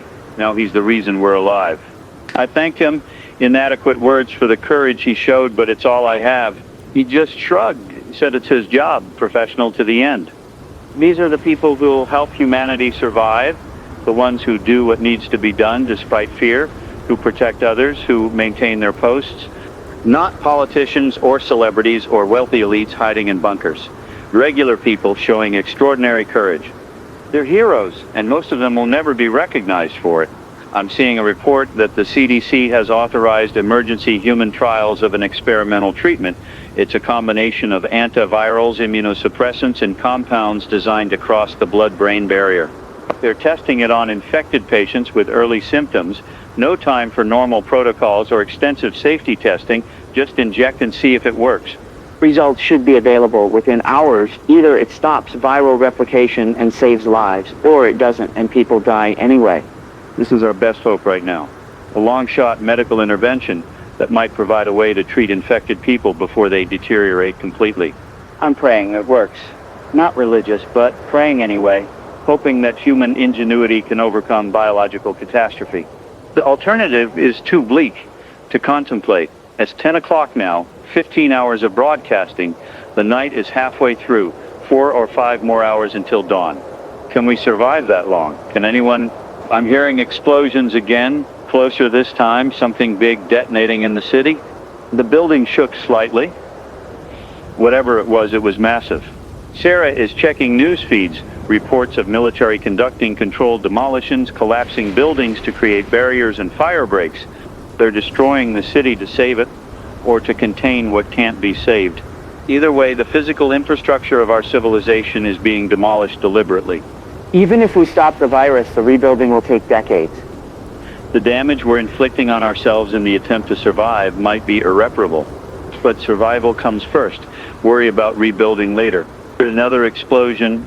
Feels like it might be the financial district. skyscrapers coming down. The skyline I've known my entire life is being erased in single night. I'm trying not to think about the people who might have been in those buildings. Survivors who found shelter, who thought they were safe, crushed by falling concrete and steel, collateral damage in the war against the virus. Every strategy has costs. This is ours. It's 10:30 and I need to talk about something difficult, suicide. I've mentioned the hotlines, encourage people to reach out, ask them to hold on to hope. But I also understand why someone might choose to end things on their own terms rather than face infection and horror. I can't tell you what to do. That's a personal decision based on values and circumstances I can't fully understand from here. But I want to say this. Death is permanent. Hope, however slim, exists as long as you're alive. Treatment might be developed tomorrow. Rescue might arrive. Conditions might improve. None of that is possible if you're dead. So please, if you can, hold on a little longer. Give survival one more day, then another. String together enough days, and maybe you make it through. But if you can't, if the pain and fear are too much, I understand, and I don't judge. Just know that you mattered. Your life had value. And I'm sorry the world became this, the families of people who've taken their own lives during this crisis. My deepest condolences. Your loved ones faced impossible circumstances and made a choice. It doesn't diminish who they were or how much they meant. Grieve them, remember them, and carry on for them if you can. That's all any of us can do. Sarah's looking at me with concern. She thinks I'm getting too dark, too focused on death. Maybe she's right. I should balance despair with hope, acknowledge loss, but emphasize survival. It's hard to maintain that balance when surrounded by evidence of collapse and death. But I'll try. For the listeners who need hope more than honesty about how bad things are. So let me say this. People are surviving in buildings across the city, in homes, in shelters. People are making it through each hour.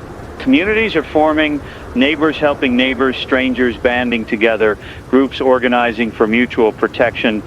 Humanity's social nature, our ability to cooperate, is being tested, and in many cases we're passing, Not everywhere, not everyone, but enough to matter. we're resilient. We've survived plagues before, wars, natural disasters, catastrophes of every kind. This is worse than most, possibly worse than anything we faced.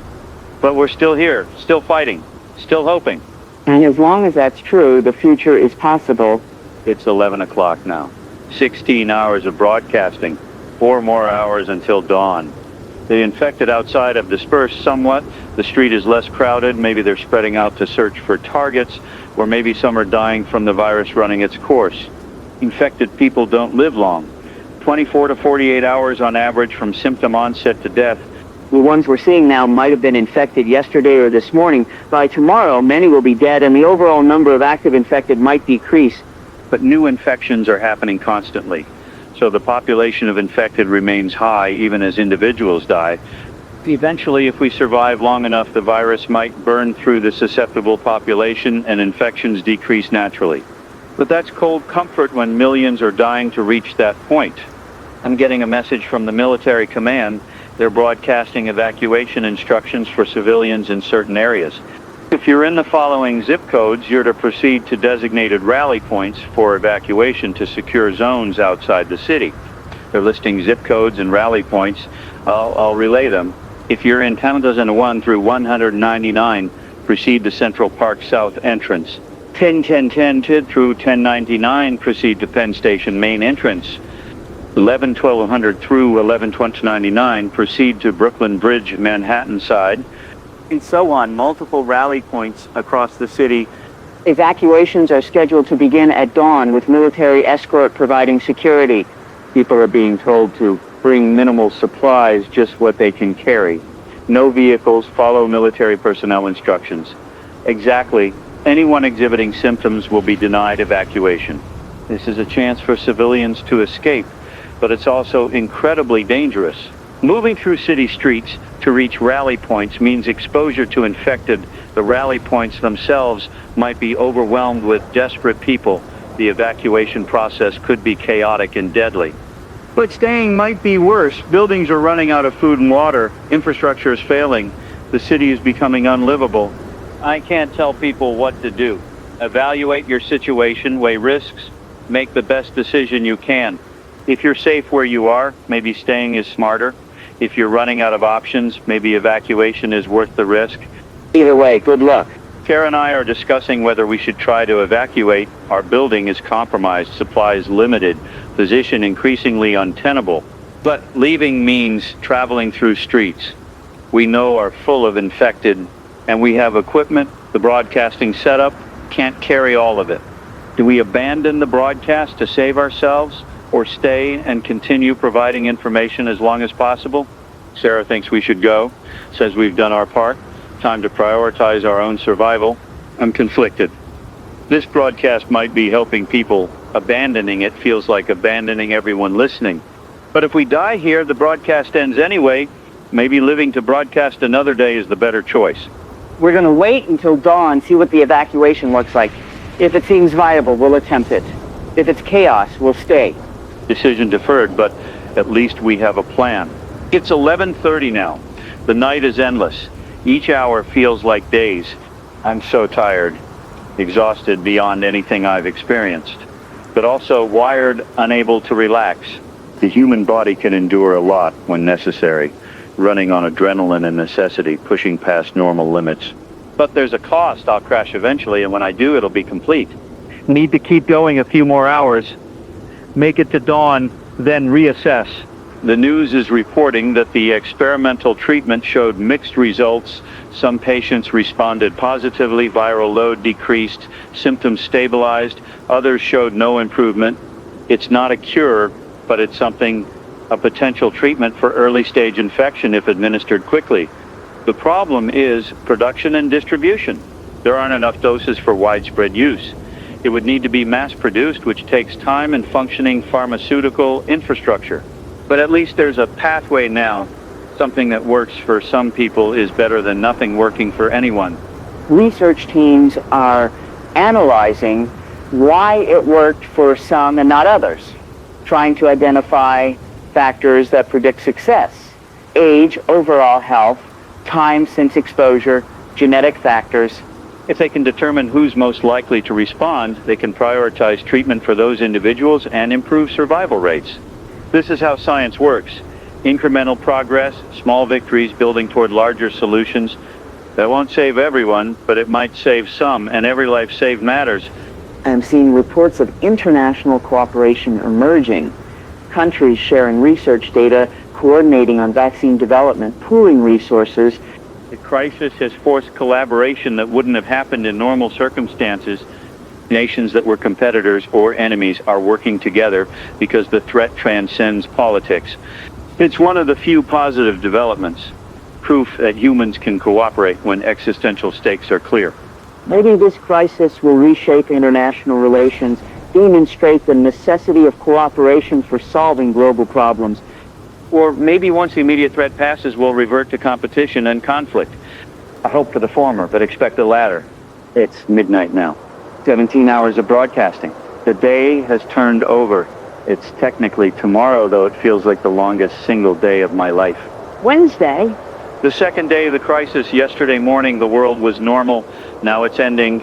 The pace of change is incomprehensible. 48 hours ago, none of this existed. 48 hours from now, where will we be? Dead, possibly. Or evacuated to some military camp, or still here, still broadcasting, still surviving. No way to know. Just have to endure and see. Sarah is dozing in a chair, and I told her to sleep. One of us should be rested for the dawn attempt to evacuate if we decide to go. Marcus and the other guard are rotating watch. One sleeping, one monitoring the stairwell. We're managing as best we can with limited resources and constant threat. This is survival, not glamorous or heroic. Just exhausted people doing what they have to do to make it through each hour. I'm going to continue broadcasting quietly, provide overnight coverage for anyone awake and listening. Thinking about the listeners out there, how many are left? How many have died since I started this shift?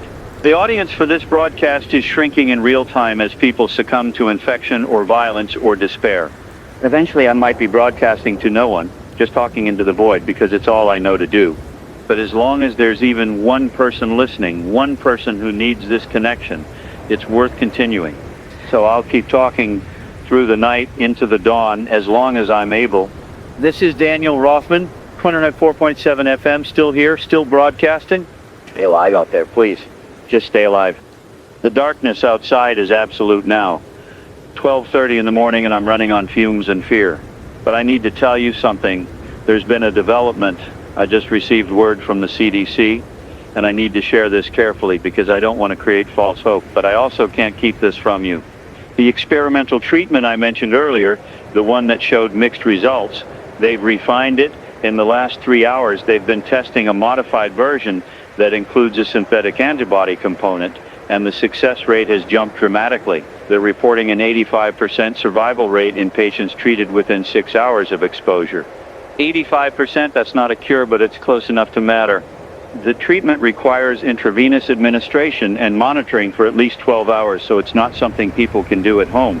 But military medical units are being equipped with it now. The evacuation points I mentioned earlier, they'll have medical teams administering treatment to anyone who's been exposed. This changes everything. Suddenly evacuation isn't just escape, it's access to treatment that might actually save your life if you've been bitten or exposed. Sarah woke up when I got excited reading this. She's looking at the reports too, and there are tears running down her face. Hope, real tangible hope for the first time since this started. The treatment is being mass-produced at emergency facilities across the country. Within 24 hours, they'll have enough doses for hundreds of thousands of people. Within a week, millions. It's not enough for everyone who's already infected, but it's enough to stop the exponential spread. If people can reach treatment centers, if we can get the infected stabilized, if we can break the transmission chain, this becomes survivable. I'm looking at the data more carefully now. The treatment works by binding to the virus before it can fully penetrate the blood-brain barrier. Once the virus is in the brain tissue, the treatment is less effective, which is why timing is critical. But 6 hours is a workable window, long enough that people who are bitten can reach help, long enough to save lives. They're calling it rabies immune globulin variant. It's based on the traditional rabies treatment, but modified for this specific viral strain. The scientists worked through the night testing combinations and found the right formula. This is what I was hoping for. Human ingenuity solving biological catastrophe. Science providing salvation when everything seemed lost. But I need to be realistic too. This doesn't bring back the dead. Millions have already died. Millions more are infected beyond the treatment window. The world has been devastated. This treatment means survival, not restoration. We're going to live, but we're going to live in a changed world. It's 1 o'clock now, and the military is broadcasting updated evacuation instructions. All rally points will have medical teams with treatment available. Anyone exposed should report immediately for treatment. Don't hide infections. Don't try to tough it out. The treatment works, but only if you use it. They're also announcing that civilian casualties are estimated at 40% of the urban population. 40%. 4 out of 10 people in this city are dead or infected beyond help. The number is staggering, incomprehensible. 40% of 8 million is over 3 million people. 3 million casualties in less than 24 hours. But that also means 60% survived. 4.8 million people made it through the first day. And with treatment available, the survival rate going forward should be much higher. We're not watching extinction anymore. We're watching transformation, a catastrophic event that humanity will survive, but barely. Sarah and I have decided we're evacuating at dawn. The broadcast has served its purpose, getting people through the night, providing information when they needed it. Now it's time to save ourselves and continue from wherever we end up. We're packing the portable equipment. We can't take the full studio setup, but we can take enough to broadcast remotely if we find power and an antenna. This might not be the end of 104.7 FM, just a relocation. Marcus is preparing for the journey, planning the route to the nearest rally point, identifying potential dangers, coordinating timing with the other guard. We'll move as a group, 4 people, armed with the remaining ammunition and improvised weapons. It's not much, but we have advantages. We know the treatment exists. We know where to go. We have military training, courtesy of Marcus. Our odds are decent, not guaranteed, but better than they were an hour ago. It's 1:30, and I'm thinking about my family, my wife and daughter. I haven't been able to contact them since yesterday morning. I don't know if they're alive, if they're safe, if they made it through. The rally point instructions say families are being reunited at the evacuation centers. If they survived, if they make it to a rally point, I might see them again. That possibility is keeping me going. The thought that I might hold my daughter again, that my wife might be okay, that we might survive this together. I'm going to believe they're alive until proven otherwise. Hope over despair. The news is showing footage from the first evacuation operations starting in other cities, military convoys moving through streets, civilians being escorted to transport vehicles, medical teams treating the wounded and exposed. It's organized chaos. Thousands of people, many injured or traumatized, being processed through checkpoints and loaded onto buses and trucks. But it's working. People are being evacuated. The treatment is being administered. Lives are being saved. One city reports they've evacuated over 50,000 people in the first 2 hours. Another reports successful administration of Reju 300 exposed individuals, with all showing positive response. The system is functioning despite the catastrophic circumstances. Government and military coordination is effective. We're responding, adapting, surviving. It's 2 o'clock now, 18 hours of broadcasting. 3 more hours until we attempt evacuation. I'm using this time to rest as much as possible. Sarah is trying to sleep. Marcus is doing final preparations. The infected outside have thinned considerably. Many have wandered off or died from the virus. The street below is littered with bodies, but relatively clear of active threats. That's going to make our journey easier. If we can reach the rally point without major encounters, we should be fine. I'm broadcasting more quietly now, conserving energy for the physical demands ahead, but still talking, still providing coverage. A message just came through the emergency network. It's from the governor. She's announcing that the state has stabilized. Infection rates are declining as treatment becomes available and containment measures take effect. She's declaring that the worst is over. We're transitioning from crisis response to recovery operations. The worst is over. I want to believe that. The data supports it. Treatment exists. Evacuation is happening. Systems are functioning. But 3 million people in this city alone are dead. Globally, the death toll is estimated at over 100 million people dead in 48 hours. That's not a crisis we've overcome. That's a catastrophe we're barely surviving. The governor is talking about rebuilding, about resilience, about moving forward together. All the expected political rhetoric, but she's also allocating resources, announcing plans for temporary housing, food distribution, medical care for survivors, concrete actions, not just words. The government is functioning. That matters more than speeches. I'm seeing reports from around the world now, different regions at different stages of crisis and recovery. Australia and New Zealand successfully kept the virus out through strict border control. They're intact, relatively untouched. They'll be critical for global recovery. Parts of Africa and South America were devastated, but remote rural areas survived. Scattered populations in wilderness areas that the virus never reached. Asia is mixed. Some countries collapsed completely. Others implemented draconian measures that worked. China's total lockdown, brutal as it was, prevented spread beyond initial outbreak zones. Europe is recovering faster than expected.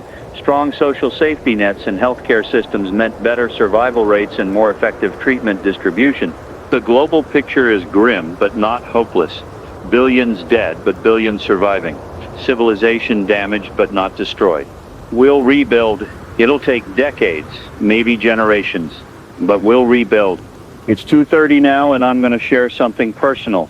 Throughout this broadcast, I've tried to maintain professional distance, focus on facts and guidance rather than emotion.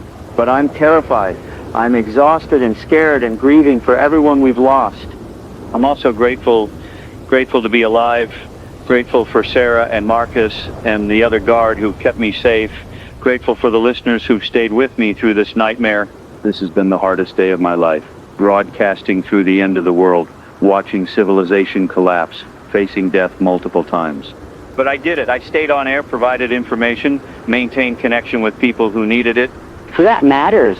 I helped not in a grand way, not saving thousands, but I gave people information that might have saved them, provided a voice during isolation, offered human connection when connection was desperately needed. It's a small contribution to survival, but it's mine, and I'm proud of it. Thank you for listening. Thank you for surviving. Thank you for being human in inhuman circumstances. We're going to make it, not all of us, but enough to continue to remember to rebuild. It's 3 o'clock now, 19 hours of broadcasting, 2 hours until dawn and our evacuation attempt. I'm seeing the first hints of light on the eastern horizon. The longest night of my life is ending. Sarah is awake, packing the last of our supplies. Marcus has distributed weapons and given us basic tactical instructions. We're as ready as we'll ever be. The plan is simple. Move fast. Stay quiet. Avoid infected when possible.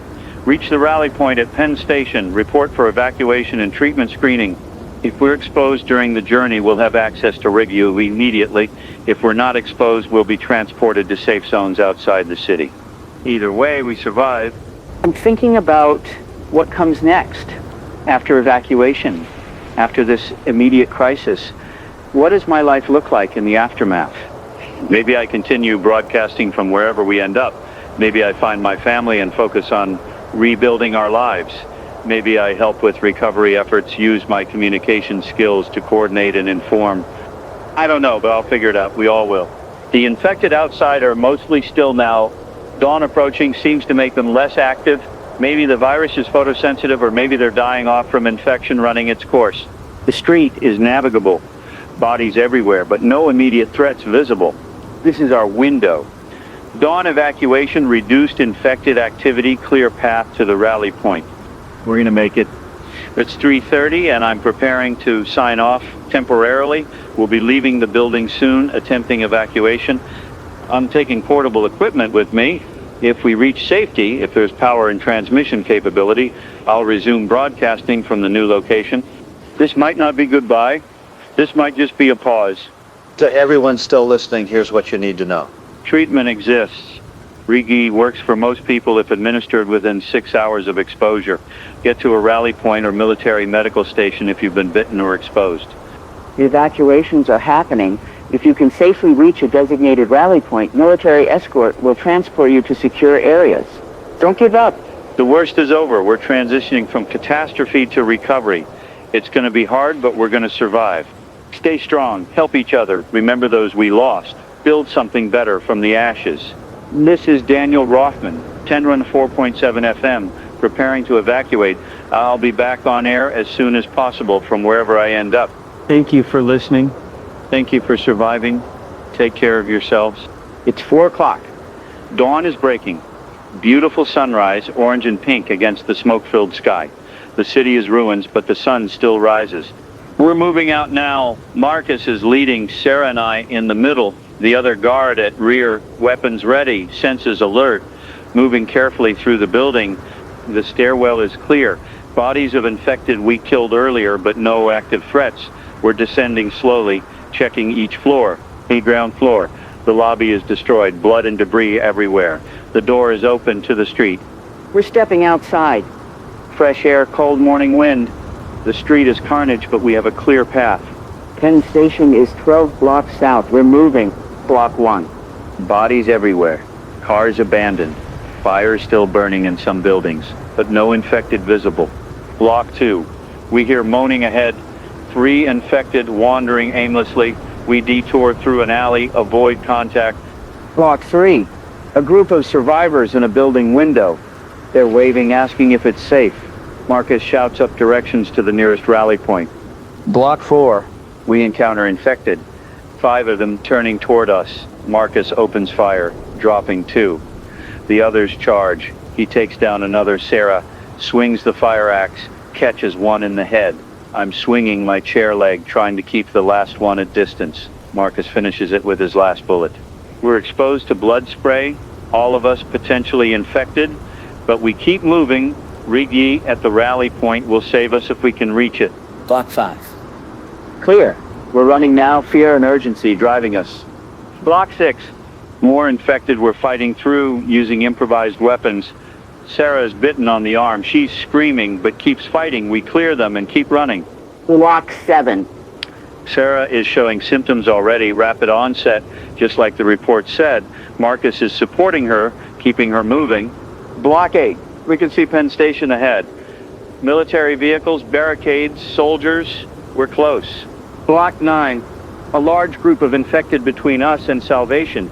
50 or more drawn to the noise and activity at the rally point. We can't fight through that many Marcus is looking for alternate route. There an underground passage, subway entrance. We descend into darkness. The tunnels are terrifying. No light except our flashlights. Echoes and dripping water and the sense of enclosed space. But they're empty of infected. We move through quickly following signs toward Penn Station. We emerge inside the station complex. Military checkpoint immediately in front of us. Soldiers raising weapons, ordering us to stop and identify. Marcus is shouting that we're civilians seeking evacuation, that Sarah is infected and needs immediate treatment. Medical team rushes forward. They're administering a Regivacera right there, IV insertion and injection within seconds. They're checking the rest of us for bites. I have blood on me, but no bites. Marcus has a scratch, getting treatment anyway. The other guard is clean. We're being processed through the checkpoint. ID checks, medical screening, assignment to evacuation transport. Sarah is on a stretcher, medical team monitoring her response to treatment. She's conscious, squeezing my hand, terrified but alive. The medic says she was bitten less than an hour ago, well within the treatment window. She should survive. It should, not guaranteed, but probable. We're being loaded onto a bus with other survivors, families, individuals, all traumatized and exhausted, but alive. The bus is pulling out, military escort leading. We're leaving the city, heading north to safe zones in upstate areas. I'm looking back at the Manhattan skyline. Smoke rising, buildings damaged. The city I've lived in my entire life transformed into a war zone. But the sun is fully up now, and in the daylight I can see other buses, other convoys, thousands of people being evacuated. We're surviving. Not all of us, but so many more than I thought possible during the darkest hours of the night. The bus has power outlets. I'm setting up the portable broadcasting equipment. We have an antenna. I can transmit. Testing. This is Daniel Rothman, 104.7 FM, broadcasting from evacuation convoy heading to safe zone. The signal is weak but functional. Anyone with a radio in range can hear me. I'm back on air? Different location, different circumstances, but still broadcasting. We're traveling through areas that look untouched by the crisis. Small towns, rural landscapes, everything normal. Hard to believe the catastrophe we just escaped is so geographically limited. But that's how it works. Concentrated in urban population centers, sparse in rural areas. The virus needs density to spread. These small communities might be the future of civilization, places that survived intact while cities fell. We're stopping at a checkpoint, military screening everyone again, checking for symptoms, administering treatment to anyone who needs it. Sarah is doing better. The symptoms that were appearing are receding. Her pupils are normalizing, the agitation is fading, the treatment is working. She's going to make it. We're going to make it. The checkpoint is clearing us through, continuing north. Other survivors on the bus are sharing their stories. A woman who hid in a basement for 18 hours with her children, a man who fought his way through infected to reach his elderly parents, a teenage girl who lost her entire family but made it out alone. Tragedies and miracles all mixed together. The full spectrum of human experience compressed into 48 hours. We're arriving at the safe zone. It's a converted military base, temporary housing set up, medical facilities, food distribution. Thousands of people are already here. More arriving constantly. It's crowded and chaotic, but organized. We're being assigned quarters, 4 people to a small room, but it's clean and safe. Beds, blankets, basic necessities. Sarah is being taken to medical for observation. The treatment worked, but they want to monitor her for the next 24 hours to ensure complete viral clearance. I'm setting up a more permanent broadcasting station. The base has a communication center, and they're allowing me to use it. Better equipment, more power, stronger signal. 104.7 FM is back on air properly, broadcasting from the safe zone to anyone in range. I'm looking at casualty reports now that I have better internet access. The numbers are devastating. Global death toll is estimated at 200 million people dead in 48 hours. The United States lost 30 million, major cities decimated, infrastructure destroyed, economy collapsed. That 100 million Americans survived. The majority of the population made it through.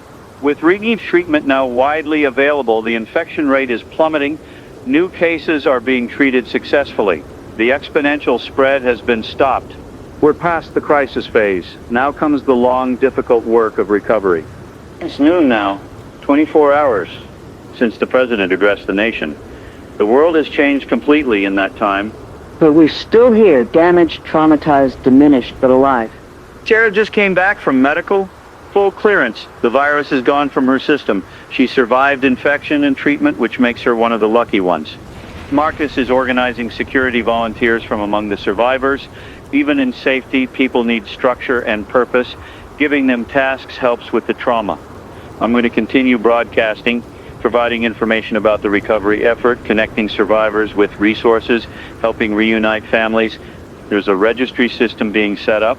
Survivors can register their location and search for family members. I'm publicizing it, encouraging everyone to register. I'm searching for my wife and daughter, entering their names, checking constantly for updates. Nothing yet. They might not have access to the registration system.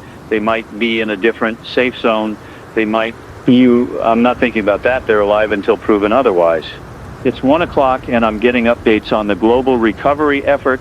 The World Health Organization is coordinating international response. Countries with surplus treatment are shipping to areas with shortages. Military forces are deploying globally to provide security and aid. This is humanity at its best, coming together in crisis, supporting each other, putting aside differences to ensure collective survival.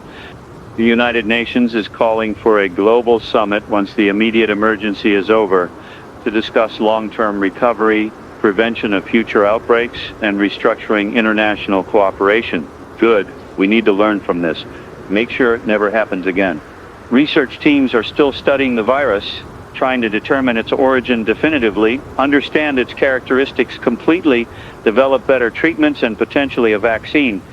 A vaccine would prevent infection entirely, make humans immune to the virus. That would end the threat permanently. They're saying vaccine development will take months, but with global cooperation and unlimited funding, it's achievable. Within a year, we could have a vaccine. Within 2 years, everyone could be vaccinated. The virus would be eliminated as a threat. That's the path forward. Immediate survival with treatment, long-term protection with vaccine, eventual eradication of the pathogen. It's 2 o'clock, and the base commander is giving a briefing. I'm attending, getting official information to broadcast. He's confirming that the outbreak is contained. No new major infection clusters.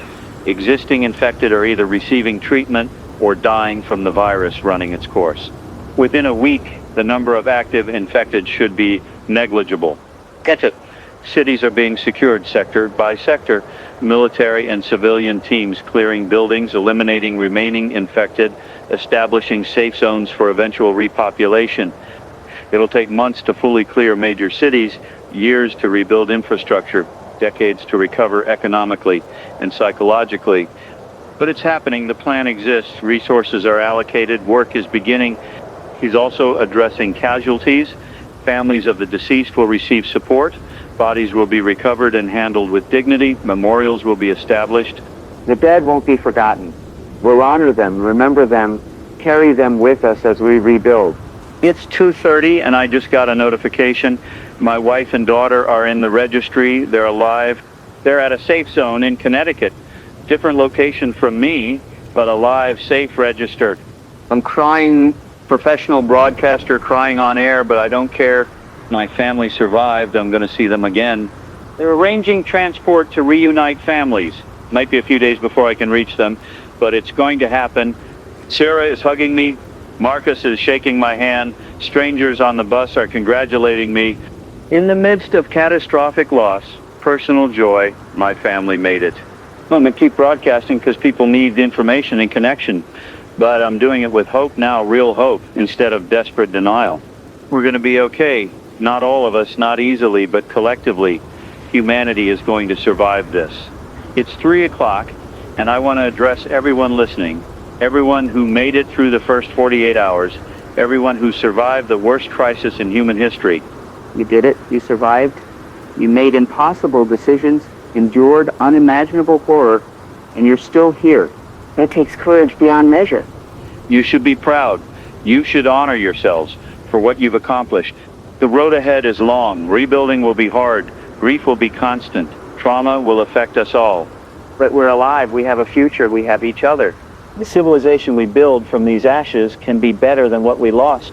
We've seen the worst of humanity, but also the best. Let's carry the best forward. Help each other remember those we lost, build something worthy of their memory. This is Daniel Rothman, 104.7 FM, broadcasting from the Safe Zone. I'll continue coverage of recovery efforts, providing information and connection to survivors across the region. We've made it through the crisis. Now we build the future. Stay strong, stay together, stay human, and thank you. Thank you for listening, for surviving, for being here. The sun is still shining, we're still breathing, there's still hope. We're going to make it. 104.7 FM, signing off temporarily. I'll be back on air tonight with more updates, more information, more hope. Take care of yourselves and each other. We survived the apocalypse, now we survive the aftermath. Daniel Rothman for now. Goodbye and good luck.